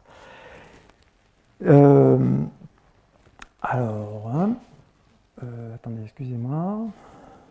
Ouais, vous le verrez mieux là. Vous le verrez mieux ici, excusez-moi, voilà. Donc ici, vous voyez, on a essayé de représenter, donc vous avez ici... c'est toujours le même schéma, hein. Je m'appuie sur donc vous avez la calotte interne, la calotte externe. On n'a plus 8 régions, si vous voulez, en fait, qui se raccordent aux angles, mais on a en fait une seule région continue qui prend un virage ici. Vous voyez très bien le virage là. D'où donc la double courbure de la maçonnerie.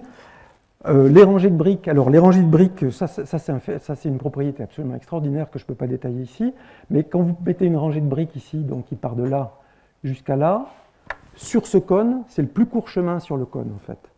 Alors, pourquoi c'est intéressant? Parce que s'il y a une compression, quand on compresse quelque chose, la compression suit le plus court chemin. Et donc, chaque fois qu'on va exercer une compression, la compression va suivre les rangées de briques. Ici, si vous voulez, en fait, les lits de briques, alors l'autre avantage aussi qui est quand même décisif pour le cône, c'est que toutes les briques sont sur la même pente. C'est-à-dire que si vous voulez, si on avait des trapèzes ou si on avait des formes géométriques quelconques, on aurait des briques qui seraient sur des pentes diverses. Là, en fait, on a une pente qui est absolument uniforme et qui correspond à l'angle de départ ici, donc l'angle, j'appelle ça l'angle phi, peu importe.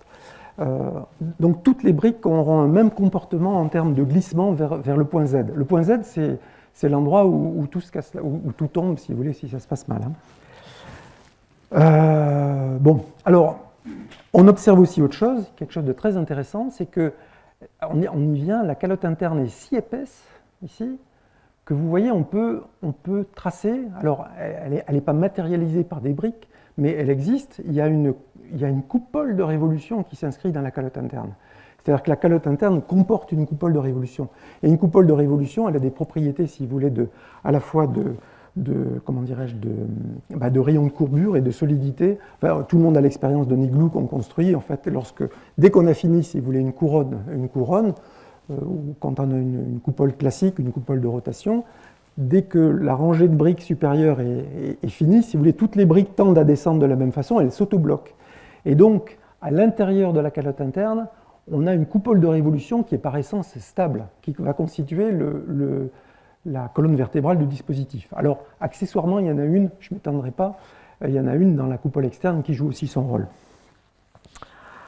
Alors, pour aborder le problème de l'équilibre de l'ouvrage dans son ensemble, il faut d'abord, comme on l'a dit, vous voyez, on est arrivé là et on pose un nouveau lit. On pose finalement une couche de mortier, on pousse des briques par-dessus, et ces briques, il faut quelque part qu'elles ne tombent pas à l'intérieur. Hein. Il faut d'abord donc savoir ajouter un lit de briques supplémentaire avant de prétendre à ce qu'il y ait un équilibre d'ensemble. Alors, on va d'abord s'intéresser à l'équilibre dans les lits de briques, voyons, on avance bien, et on verra ensuite l'équilibre de l'ouvrage dans son ensemble. Alors, comment est constitué le lit de briques? On a vu qu'on a en fait finalement, c'est comme au-dessus d'une porte, on l'a dit tout à l'heure, c'est une plate-bande, sauf que ce n'est pas un élément plat, c'est un élément concave.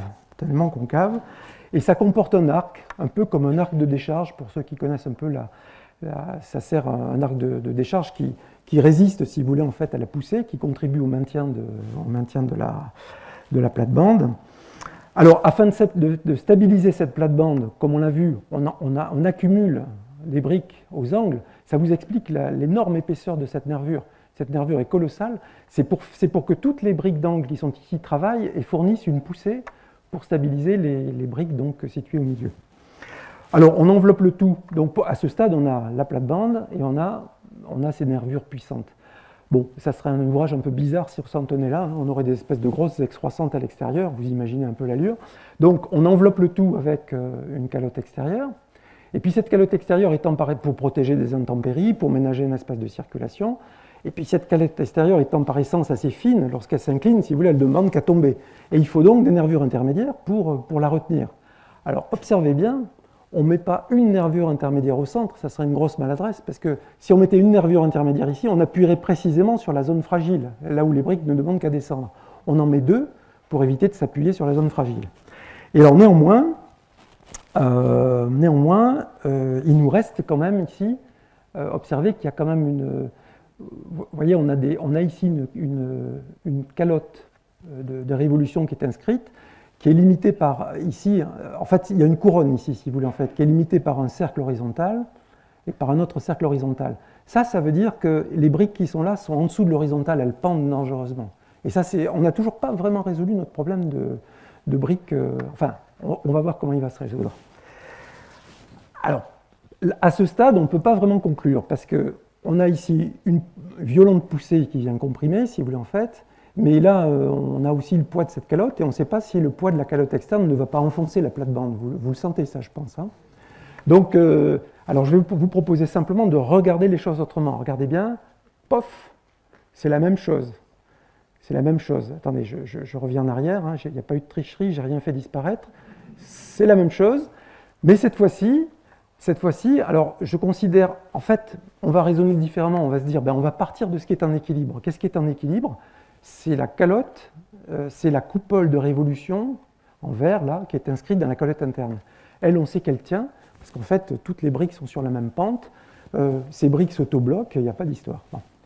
Accessoirement, la calotte qui est inscrite dans la coupole externe. Et puis, alors, excusez-moi, je vais trop vite. Donc, on va distinguer les zones en équilibre, c'est-à-dire la zone verte dont je vous parlais, et la zone bleue. Ça, on sait que ça tient. Et puis, on voit qu'il y a des choses qui sont au-dessus, à ce stade, on en reste là, qui sont au-dessus, vous voyez, de la couronne de révolution, ici. Et puis, donc, ces fameuses zones qui pendent en dessous, là, on est en dessous de... Quand on prend ces deux points-là, qui sont à la même hauteur, si vous voulez, en fait, le point qui est là au milieu, en fait, pend en dessous. Hein. Il pend en dessous. Et donc là, on a un truc qui demande qu'à tomber, quoi. Alors, comment ça se comporte? Alors, regardons d'abord ce qui est intrinsèquement en équilibre. Pof. Voilà. Donc, on a les couronnes de révolution, elles se tiennent en équilibre, la descente des briques vers le point Z, toutes les briques descendent vers le point Z. Hein. Ça, c'est vraiment ce qui est le plus général comme propriété. Mais en descendant vers le point Z, toutes les briques s'empêchent finalement mutuellement de descendre vers le point Z. Il y a une autocompression.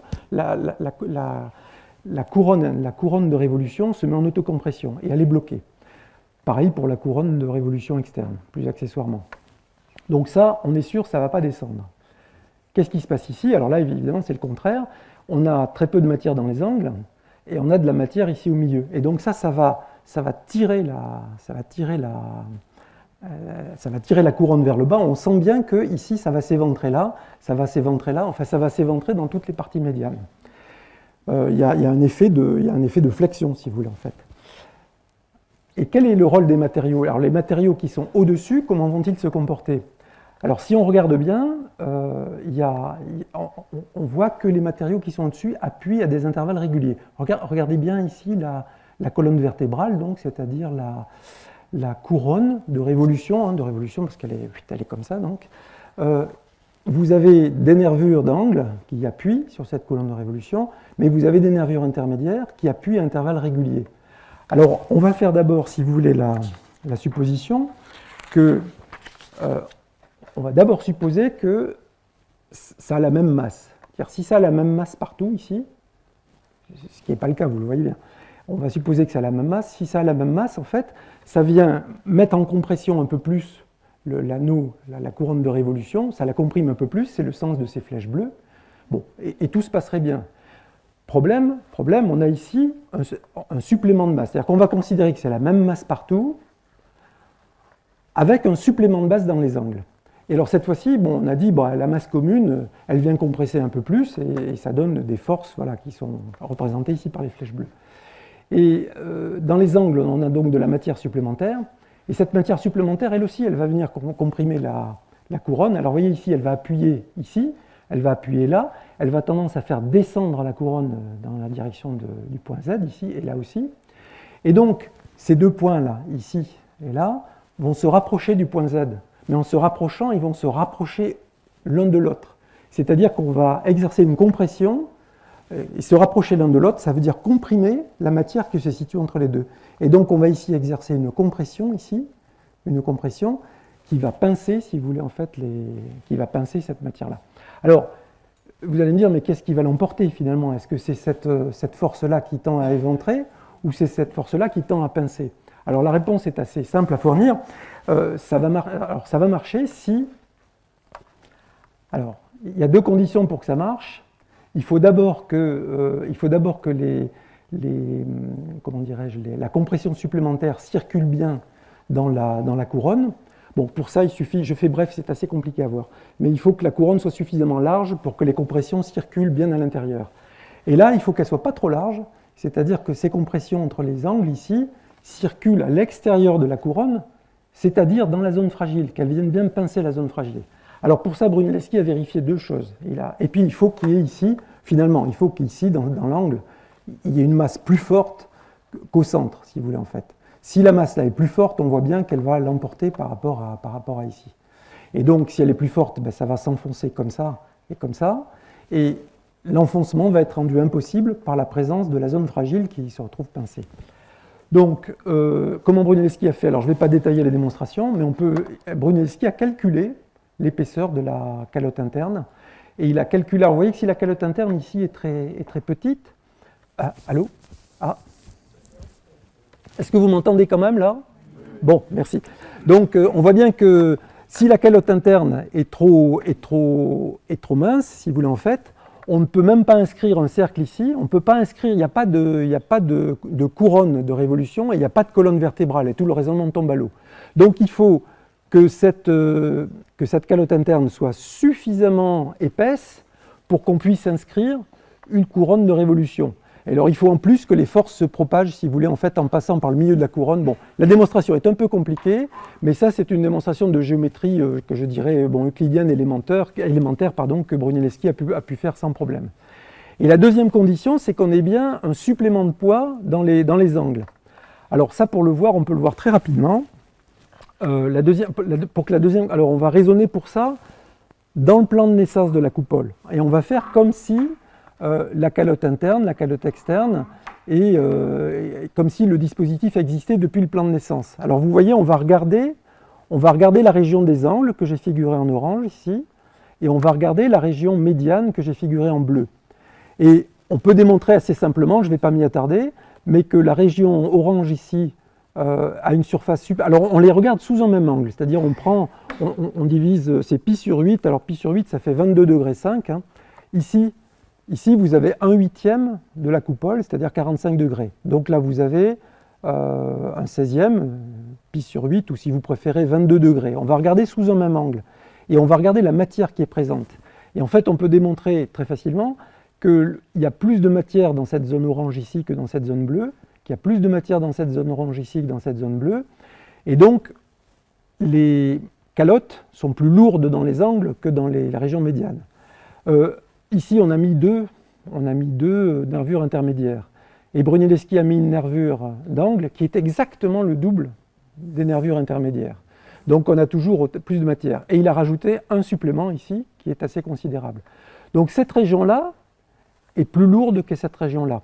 Et quand on monte, alors la démonstration est assez longue, mais quand on monte, on peut montrer que cette propriété se conserve. C'est-à-dire que bon, tout ça se déforme, ça se rassemble dans un cône de plus en plus étroit, mais les régions d'angle sont toujours plus lourdes, donc elles pèsent plus, si vous voulez, sur le cercle, et donc l'enfoncement a tendance à se réaliser ici et là. Comme ça se réalise ici et là, ça part vers l'intérieur, ça part vers l'intérieur, et ça part vers l'extérieur. Comme ça part vers l'intérieur ici, ces deux points-là se rapprochent, et donc ça vient pincer la zone fragile qui est ainsi sauvée du désastre. Voilà. Donc, alors ça on a vu un équilibre. On sait maintenant qu'on sait poser un lit de briques supplémentaire, si vous voulez, et qu'une fois posé, le lit de briques supplémentaire, grâce à cette disposition, grâce à ces dimensions et au procédé de pose, on sait que le lit de briques va tenir. C'est-à-dire qu'on va on va le laisser sécher. C'est à peu près pour chaque lit de briques, c'est une semaine environ. Il a fallu, on a construit de 1420 à 1436. Et si vous cherchez le nombre de semaines, si vous divisez l'amplitude de la coupole par tout simplement la dimension de lit de brique, bah, vous retrouvez le nombre de semaines. Donc chaque semaine, il y a eu un lit de brique qui a été posé. Ça laisse le temps au mortier de commencer à durcir. Alors c'est un mortier hydraulique qui durcit très longuement et qui n'a cessé de s'améliorer depuis le XVe siècle. C'est une merveille, c'est un mortier romain en fait. Brunelleschi avait appris à ça à Rome. Alors on sait qu'on peut empiler des couches supplémentaires. Et on se rend compte, si vous voulez, que... ouais, j'ai passé des trucs. Bon, ça fait rien, on y reviendra. J'espère que vous aurez des questions. Alors, donc, il s'agit alors, si vous voulez, ce qui se passe, c'est que quand on a un lit de briques qui est en équilibre, et on se rend bien compte que si on rajoute de la matière par-dessus, ben, on va modifier l'équilibre de ce lit de briques. C'est-à-dire qu'en fait, le lit était réputé en équilibre quand il était à l'air libre, il va recevoir du matériau par-dessus, et en fait, ça va modifier son équilibre. Et ça conditionne l'équilibre de l'ouvrage tout entier. Alors, je vous propose de sauter quelques étapes, parce qu'on pourrait regarder l'équilibre à chaque lit de briques, ça sera un peu long. On va aller directement à l'ouvrage fini, à l'ouvrage terminé. Donc l'ouvrage terminé, alors, vous allez voir, on change complètement de... Si vous aviez eu l'impression de décrocher quelques minutes, rassurez-vous, vous allez pouvoir vous raccrocher parce que le raisonnement est différent. On va repartir sur notre base, hein, ça. Vous inquiétez pas. Alors ici, qu'est-ce qu'on a fait? On a représenté simplement, comme vous le voyez, la moitié du profil de la coupole. Alors, le profil de la coupole, c'est-à-dire, ici, vous voyez, on est sur le plan de naissance, ici, là, voilà. Là, c'est le point, c'est le centre c'est le centre de la coupole sur le plan de naissance. Les profils noirs qui sont là, il y a deux profils noirs, c'est le profil extérieur et intérieur de la coupole dans les angles. Ce sont donc des arcs de cercle. Alors le centre, excusez-moi, j'ai dit que c'était le centre, non, c'est juste, oui, oui. Mais c'est pas là que se situe le centre de ces arcs de cercle, il se situe quelque part ici, hein, sur le cercle des centres, rappelez-vous, hein, le centre est au-delà. Donc là, vous avez deux arcs de cercle, tout bêtement. Hein. Et puis, j'ai représenté simultanément le profil de la coupole. Alors, c'est en rouge, donc le profil de l'extérieur et de l'intérieur de l'ouvrage, mais cette fois-ci à la hauteur au milieu des pans, si vous voulez, en fait. Et on voit bien que le milieu des pans est plus proche de l'axe que les zones des angles. Hein. Donc, c'est une représentation, alors si vous voulez, c'est une représentation simultanée des angles et des régions médianes. Alors en fait, qu'est-ce qu'on peut constater? On peut constater d'abord deux choses, c'est que ce n'est pas un profil, si vous voulez, en plein cintre, un profil en plein cintre qui a tendance à se rompre ici, à se casser au niveau des reins. C'est un profil d'ailleurs surhaussé, c'est-à-dire on est familier de ça, c'est ce qu'on pratiquait à la fin de l'époque romane. Pas au gothique, contrairement à ce qu'on raconte, c'est à la fin de l'époque romane qu'on a créé donc des arcs brisés qui résistent, qui ont un équilibre meilleur qu'un arc en plein cintre. Tout le monde le sent, ça. Bon.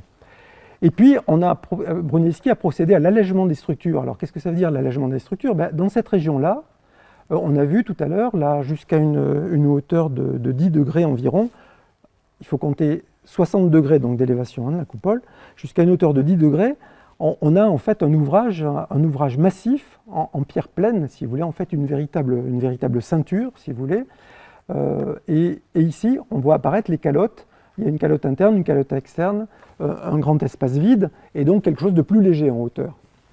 Alors, malgré tout, comme on l'avait vu tout à l'heure, on sait que donc il y a profil en ogive, allègement des structures, tout ça c'est favorable, et puis ça ne suffit pas parce qu'on sait bien que là-haut, ça a tendance à se briser vers l'intérieur. Donc ici, il y a un anneau de compression, il a disposé en fait un puissant système, c'est une couronne, si vous voulez, en fait de pierre, qui résiste à la compression, ici. Et puis en bas, il a mis aussi la partie pleine, si vous voulez, constitue une ceinture de pierre qui résiste à la poussée vers le vide, en fait. Alors, certains soupçonnent, j'en fais partie, qu'il y a aussi un chaînage de fer qui est noyé à l'intérieur de cette c'est quand même très épais, ça fait 4,50 m d'épaisseur, c'est sur une hauteur donc d'à peu près 6 mètres, si vous voulez, en fait, pour aller chercher la chaîne de pierre à l'intérieur. Bon, personne ne l'a mis en évidence à ce jour. Elle existe peut-être. Alors donc ça, on recherche l'équilibre de la coupole de cette façon-là. Qu'est-ce qu'on fait ensuite? Alors Brunelleschi a analysé, mais vous verrez comment, il a analysé l'équilibre de la coupole. Alors, cette coupole, elle a un profil un peu arbitraire, vous avez vu, c'est des arcs de cercle. Bon, est-ce que c'est finalement quelque chose de favorable à l'équilibre? En fait, ce qui serait tout à fait favorable à l'équilibre, ça serait une forme qui est assez différente. Vous l'avez, je l'ai représentée en bleu là. Si la coupole, avec les matériaux dont elle est constituée, avait exactement la forme en bleu que vous voyez là, alors les matériaux ici du sommet, si vous voulez, en fait, pousseraient vers le bas dans une direction qui est la direction de la maçonnerie, puis petit à petit ça s'infléchirait vers le bas, et en fait on aurait un ouvrage parfaitement en équilibre. Alors ça, cette forme, en fait vous la connaissez parfaitement, c'est l'inverse d'une chaîne. Quand vous prenez une chaîne, si vous voulez, que vous la tenez par ses deux bouts, elle a une forme dite de chaînette, en fait, si vous voulez, en fait, et elle est parfaitement en équilibre. Si vous la retournez et vous remplacez les anneaux de la chaîne par des blocs de pierre, si vous voulez, en fait, vous créez en fait un arc qui est parfaitement en équilibre. Dans la chaîne, vous avez des tensions, il y a une tension sur la chaîne, et dans l'arc que vous créez, il y a une compression, mais qui s'écoule de façon parfaitement harmonieuse. Alors, comme on le voit, bon, c'est pas tout à fait le profil idéal, mais enfin, c'est pas trop mal, parce que le profil réel, qu'il soit dans les angles en noir, donc, ou en rouge au milieu du pan, le profil réel, il n'est pas trop différent du profil idéal, si vous voulez, en fait. Mais, en réalité, qu'est-ce qui se passe? Ici, d'ailleurs, on se dit, tiens, ici, c'est parfait. Ici, c'est parfait, mais tout simplement parce que, en fait, on a mis un anneau de compression, si vous voulez en faire, un anneau de contention qui contient la coupole. Bon, ça va très bien. Puis on constate qu'ici, c'est parfait aussi, d'ailleurs. Ici, la matière est exactement là où il faut. Elle est sur le trajet de la courbe idéale, si vous voulez, en fait. Et il y a un équilibre. Alors, à 28 degrés, si vous voulez, il n'y a pas de phénomène d'enflure, en quelque sorte, de la coupole ou de constriction de la coupole. La coupole ne supporte pas de tension ou de compression. Au-dessus, ici, ce n'est pas tout à fait vrai. La matière, vous voyez, est trop à l'intérieur. Et pour recueillir le poids qui est au-dessus, elle est mal située. Et donc, elle est trop à l'intérieur, ça veut dire, on peut dire ça autrement, hein, elle a de l'avance dans sa chute, et il y a des compressions dans cette partie supérieure. Dans la partie inférieure, c'est les reins de l'édifice. Les reins de l'édifice, la matière est un peu trop à l'extérieur, il faudrait qu'elle soit vraiment un peu mieux centrée. Et donc là, l'édifice a tendance à partir comme ça, et donc il y a une tension. Alors c'est relatif parce que c'est quand même pas très différent. Donc Brunelleschi a analysé, vous verrez comment, je vous fais la surprise après. Alors bon, là on avance un peu plus, mais parce qu'on n'a pas tout dit encore. En fait, en réalité, il y a quelque chose d'assez extraordinaire, c'est cette liaison mutuelle des calottes et des nervures. Il y a une... je ne suis pas mon truc, mais ça n'a pas d'importance. Voilà. Donc il y a une liaison mutuelle entre les calottes et les nervures, si vous voulez, en fait, comme des IPN, en fait. Il y a une grande profondeur radiale, c'est-à-dire, si vous voulez, ce n'est pas une maçonnerie qui fait 40 cm d'épaisseur, elle fait 4,50 m d'épaisseur. Et donc, vous voyez, s'il y a des écarts dans les poussées, la profondeur de la maçonnerie absorbe, si vous voulez, ces forces-là. Et il y a une double courbure dans la maçonnerie. Alors ça, c'est un peu compliqué. La double courbure, là, vous la voyez, hop. Et puis l'autre courbure, en réalité, c'est dans la géométrie structurelle, si vous voulez. Alors, je n'ai pas détaillé, il y aurait énormément de choses à dire, mais c'est dans la disposition des briques sur des lignes de briques qui ne sont pas des droites, mais qui sont en réalité l'intersection du cône et des surfaces. Voilà. Bon. Alors, donc ça améliore, si vous voulez, ça améliore la résistance de la coupole à la déformation. Et alors après, ça c'est le comble, c'est en fait Brunelleschi a optimisé, il a contrôlé l'équilibre de la coupole. Alors là, vous vous dites, là, le conférencier délire complètement. Vous allez voir. Alors, il délire complètement. En fait, il y avait un certain équilibre. Et puis, alors là, les gens lui ont dit d'ailleurs, parce que la lanterne a été construite 10 ans après. Ça s'est terminé en 1436, la fin de la création, si vous voulez, de l'anneau de fermeture ici. Et on a attendu 10 ans pour poser une coupole. Et alors, les gens lui ont dit, mais qu'est-ce qui va se passer? Brunelleschi a dit, en fait, si on ne fait rien, la coupole va s'ouvrir par le haut. Ça peut paraître bizarre, mais vous verrez pourquoi tout à l'heure. La coupole, ça c'est complètement contre-intuitif. Moi j'ai mis des années à comprendre ça. La coupole va s'ouvrir vers le haut. Bon, et en fait, alors on lui dit, mais est-ce qu'elle ne risque pas au contraire de s'effondrer comme ça? Il dit non, elle va s'ouvrir vers le haut. Et d'ailleurs, pour l'empêcher de s'ouvrir, on va mettre une lanterne. Car non seulement elle ne s'effondre pas comme ça, mais on va la coiffer d'une lanterne. Alors ça, c'est complètement contre-intuitif. Je veux dire, il faut y passer du temps. Donc il a mis une lanterne, mais vous allez voir comment. Et puis, il a mis une chaîne en bois ici. C'est-à-dire dans cette région, vous voyez, en fait, c'est une région où il y a des tensions qui sont extrêmement dangereuses. C'est les reins de l'édifice. Ça risque d'éclater vers l'extérieur. Il a disposé sur tout le pourtour de l'édifice une chaîne en bois. Alors une chaîne en bois de section de 30 cm sur 30 cm en châtaignier. Alors c'est vulgaire le châtaignier. Il savait parfaitement que ça ne tiendrait pas dans le temps, mais il a mis une chaîne en bois. Et parce que c'est du châtaignier, c'est la preuve. Et d'ailleurs, elle est toute... mangée par les vers, c'est bien la preuve d'ailleurs qu'il ne souhaitait pas que ça tienne dans le temps. Mais elle a tenu suffisamment longtemps pour pouvoir, si vous voulez, mettre en évidence des tensions. Alors cette chaîne, elle est visible entre les deux calottes, il suffit de monter à une échelle, et alors j'ai mis l'hypothèse que Brunelleschi avait un charpentier hautement qualifié qui montait avec un maillet et qui frappait, si vous voulez, en fait, les poutres de cette chaîne. Alors une chaîne, c'est un véritable cercle. C'est un cercle. Il y a 24 tronçons, si vous voulez, qui à chaque fois virent de 15 degrés, mais c'est quasiment un cercle. Et si la maçonnerie avait eu tendance à éclater, elle aurait exercé une tension sur cette chaîne, et la chaîne aurait sonné plus aiguë. Et donc il y a un charpentier qui connaissait bien le bois et qui a dû tester pendant tout le temps de la construction. Aujourd'hui, elle ne sert plus à rien, cette chaîne, elle est vermoulue, et puis voilà. Et donc voilà. Et d'ailleurs, tous les experts sont d'accord là-dessus, c'est pas du tout suffisant pour... Alors, comment il faisait? Parce que là, vous me dites, je me fais plaisir. Ben non, voilà comment il a fait. Alors voilà comment il a fait, vous allez me dire, j'en ai aucune preuve, mais en fait, quand on y réfléchit bien, c'est la seule façon de pouvoir le faire. C'est-à-dire, alors il a mis en place, moi j'ai fait des calculs, pour les courbes que vous avez vues, je les ai calculées. Hein. J'ai calculé les tensions, j'ai calculé tout ce qu'il fallait, bon ça marche très bien.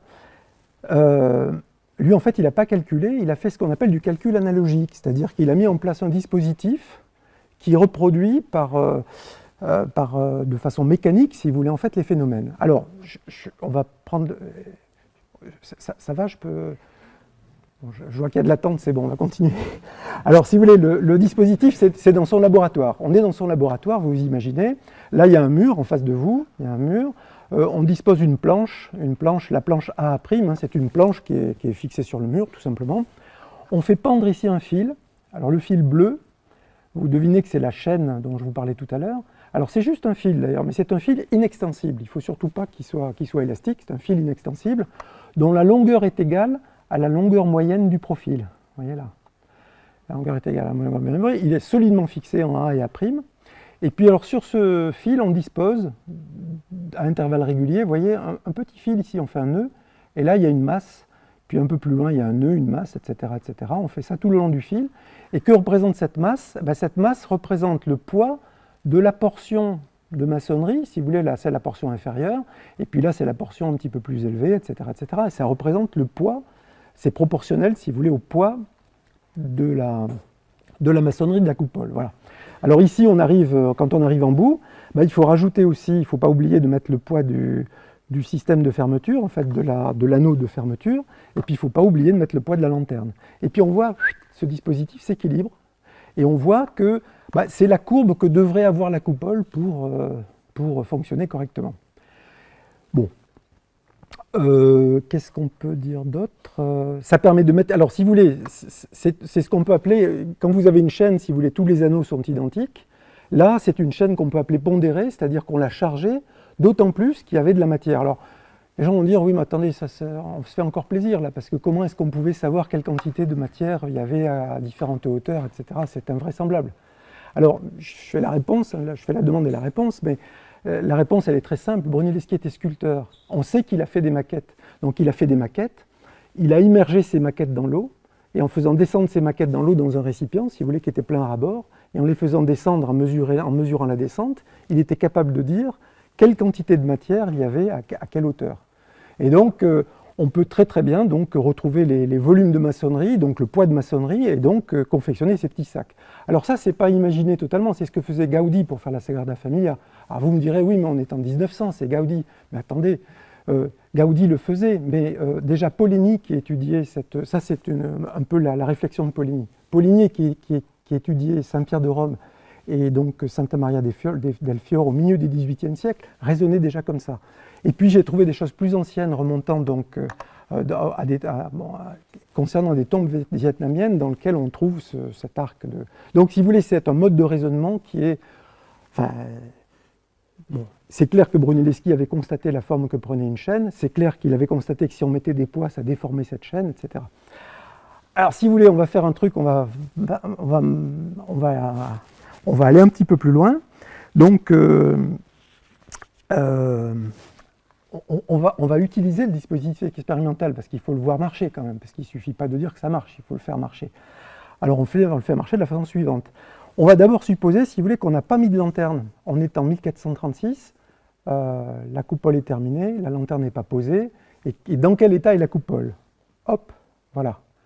Alors là, vous voyez, on a, par rapport à ce qui précède, on a enlevé les masses correspondant à la lanterne, voilà, et qu'est-ce qu'on constate? On constate que finalement, la courbe d'équilibre, si vous voulez, la courbe d'équilibre qui résulte de la distribution de masse, s'inscrit pas tellement bien dans la coupole. Alors ici, on voit que, franchement, il y a un gros écart. La masse de la coupole est trop à l'intérieur, et dans cette région-là, la coupole va se compresser, elle va s'effondrer vers l'intérieur. Ici, ça va à peu près, on peut dire. Ici, ça va à peu près, quoi, voilà. Ici, ça ne va pas du tout. Ça ne va pas du tout, parce que l'anneau de fermeture pousse, il est relatif, il fait 400 tonnes, mais 400 tonnes, ce n'est pas beaucoup. Hein. La coupole fait 30 000 tonnes. Donc il fait 400 tonnes, et il a un poids insuffisant, et il pousse trop horizontalement, si vous voulez. On voit la poussée ici, de l'anneau de fermeture, vous voyez, c'est une poussée qui est assez horizontale. Et ce n'est pas une poussée dans le sens de la maçonnerie est beaucoup plus inclinée. Et ça va ouvrir la maçonnerie, c'est la fameuse ouverture de la maçonnerie. Et bon, donc là, ça va très mal, ça va mal, et là, ça va franchement très mal. Et donc, il est urgent de mettre une lanterne. Alors, on va se dire, si on met une lanterne, comment on va la construire? Alors, je l'ai calculé, et puis Brunelleschi a essayé sur son dispositif, et il s'est dit, je vais mettre une lanterne pour que... Donc, je vais rajouter du poids ici, qui représente le poids de la lanterne en traction. Il faut s'imaginer qu'à l'intérieur, c'est un poids en compression, mais les tractions sont remplacées par des compressions. Ici, ça va faire descendre ça, et puis je vais faire les choses de façon telle que ce point vienne exactement à mes distances ici, que ça vienne à mes distances, etc. Alors, j'ai fait le calcul, il faut une lanterne de 3100 tonnes. 3100 tonnes plus 400 tonnes d'anneau de fermeture, paf! Alors, qu'est-ce que vous en dites? Alors donc, ici, la longueur de la corde, si vous voulez, la corde est de longueur fixe, c'est pour ça qu'il faut que ça soit absolument inextensible. Il ne faut pas, quand on ajoute des poids, qu'elle se mette à s'allonger. Et là, en fait, c'est parfait, quoi, en haut. On voit, c'est une merveille, ça s'accorde parfaitement. Par contre, ça se passe beaucoup plus mal ici. Ça se passe beaucoup plus mal parce qu'en fait, regardez bien ce qui va se passer à cette hauteur-là. À la hauteur où j'ai mis mon pointeur, regardez bien. Hop, hop. Voilà, la courbe se rapproche dangereusement de l'intérieur. Ça veut dire que les reins, là, sont extrêmement sollicités. Et ça, on peut le sentir. Si on met une coupole très, très lourde ici, elle va créer une poussée qui va bien se propager là. Et puis là, dans les reins, ça va partir à l'extérieur. C'est trop lourd. C'est trop lourd. Et donc, il faut trouver un compromis entre ça, où il n'y a pas de lanterne, et ça, où on a mis une lanterne démesurée. Et donc, si vous voulez, alors donc, voilà, je compare les deux situations. Là, vous voyez, ici, là, c'est successif, et là, c'est simultané. Ici, sans lanterne, et là, avec lanterne. On voit bien que là, il faut quelque chose, et là, on en a un peu trop mis à cause de cette région. Et donc, si vous voulez, voilà, ce qu'il a réalisé, réalise un compromis qui est tout à fait satisfaisant, quoi. Alors, on peut rajouter un autre détail, hein, c'est qu'on voit ici, vous voyez, le mouvement qui est ici, là, on voit que la forme idéale se déforme en fonction du poids de la lanterne, ici, dans cette région-là. Et en fait, la hauteur à laquelle l'amplitude est la plus importante est à 14 degrés. Et c'est exactement la hauteur à laquelle il a mis sa chaîne de bois pour surveiller, si vous voulez, l'effet sur les reins. C'est à 14 degrés que sont les reins de l'édifice. Je vais aller très très vite là maintenant parce que j'ai un peu abusé de vous. J'avais dit 1h15 et je suis désolé, je crois qu'on en est déjà 1h30. Je vais aller très vite, hein. C'est promis. Alors, tracé et progression du chantier. Tracé et progression du chantier, on ne peut pas aller dans cette zone, dans ce trou immense, si vous voulez. Alors, pour aller dans ce trou immense, là j'ai représenté, si vous voulez, le haut du tambour. Le haut du tambour. Alors, qu'est-ce qu'on a fait?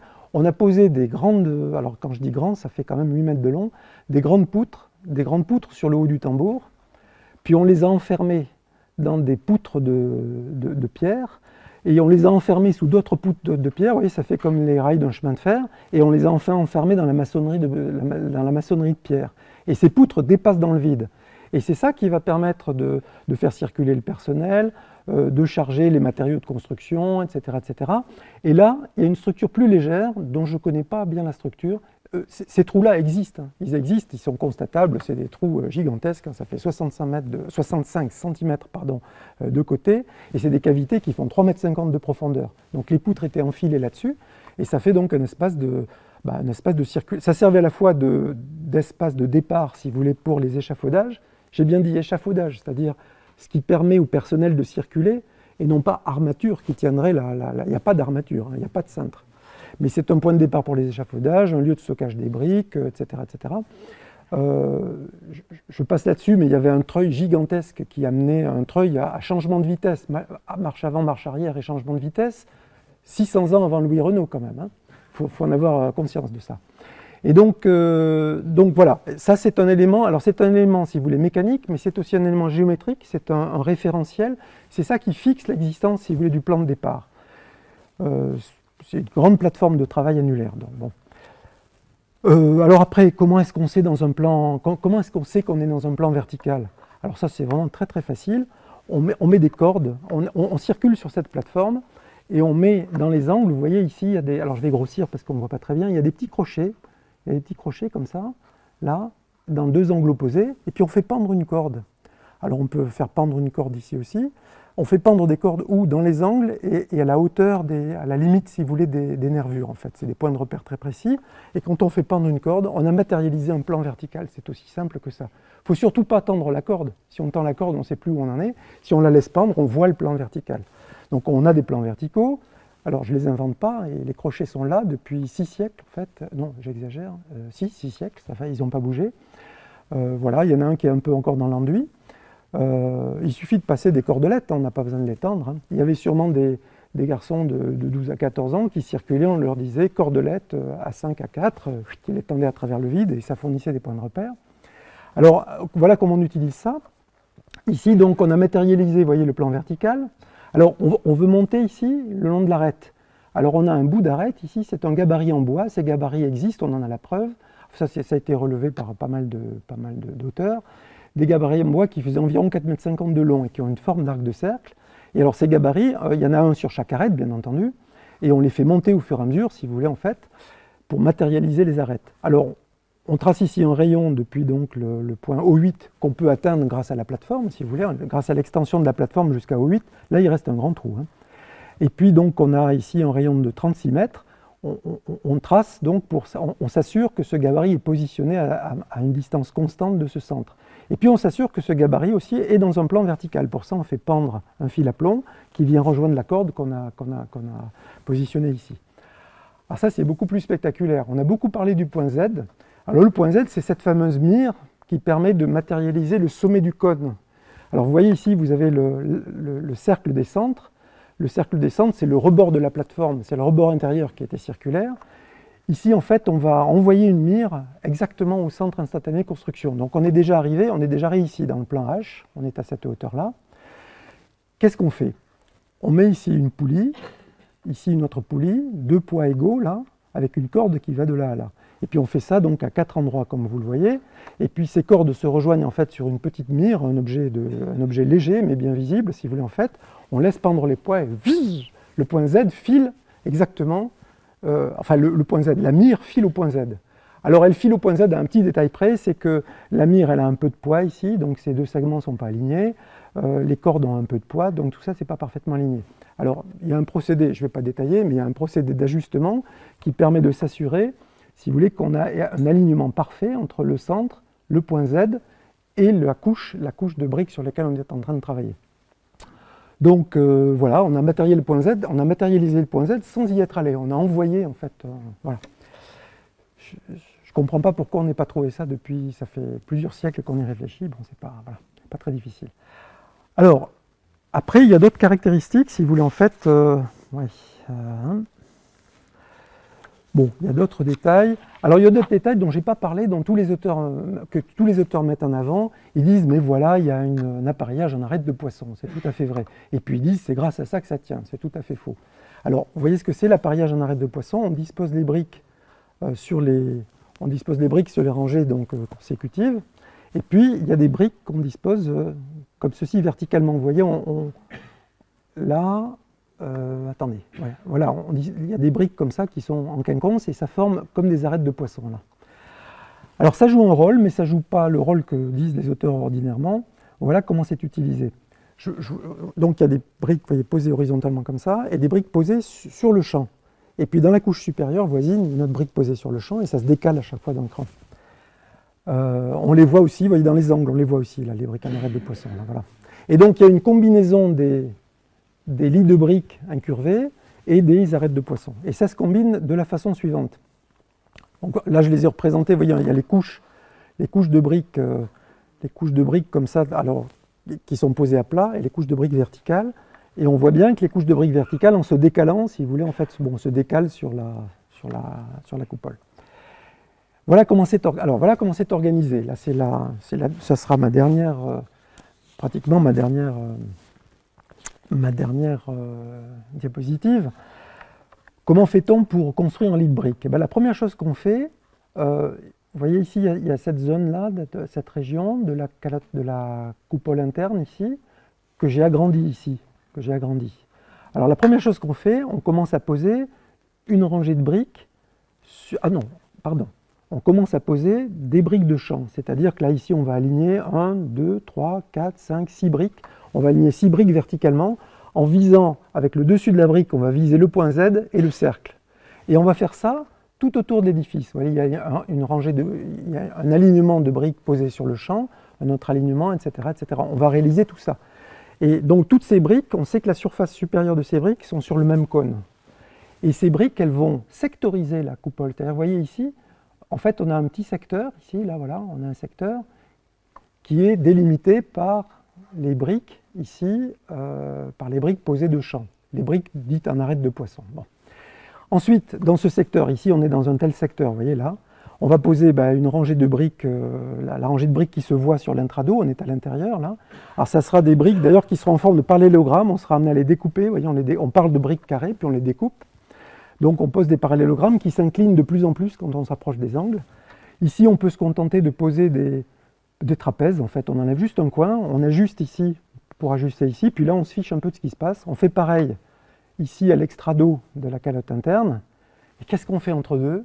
En fait, on met en vrac les morceaux de briques et du mortier. C'est du mortier romain. C'est-à-dire qu'en fait, on a des caissons qui sont délimités par les briques verticales, qui sont délimités par les parements. Les parements, c'est ce qu'on voit de la muraille, si vous voulez, par les parements intérieurs et les parements extérieurs. Et là, on remplit. Et notre fameux problème de changement de direction de briques, ici, là, on se disait, oh là là, on va être embêté par le changement de direction, il est résolu. Là, il n'y a plus de direction là-dedans. On aboutit si vous voulez, on passe d'une structure, d'un carroyage de briques à une zone qui est amorphe, qui n'a pas de forme, et on repart avec une autre direction, sans problème. Donc le problème de changement de direction est résolu. Bon, écoutez, nous voilà au bout de ce que je voulais vous présenter. Bon, je vous rassure, j'ai vraiment fini. Alors, est-ce qu'on a vraiment résolu les problèmes qu'on s'est posés? À vrai dire, j'ai été extrêmement vite. Il y a beaucoup de choses il faudrait se pencher sur beaucoup de choses que j'ai à peine évoquées. Ça serait trop long, vous en conviendrez.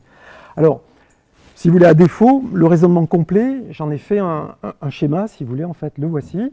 Alors, ça serait un peu long. Alors, il manque des bouts en bas. Il manque des bouts en bas et des bouts en haut. J'en suis désolé parce que le graphique n'est pas complet. Bon, je ne vais évidemment pas vous proposer de le... Alors, si vous voulez, en fait, c'est... Bon, si vous voulez, ce qui est... On y reconnaît, si vous voulez, les protagonistes de l'affaire. C'est-à-dire les protagonistes de l'affaire, c'est-à-dire, en fait, les métriques, les contraintes mécaniques. On reconnaît aussi un certain nombre les nervures intermédiaires, l'épaisseur de la calotte interne, enfin, tout ce qui caractérise la coupole. Et en fait, Brunelleschi, si vous voulez, a réussi à trouver un chemin là-dedans, si vous voulez, pour éviter Alors, les difficultés, c'est ce qui est en violet là.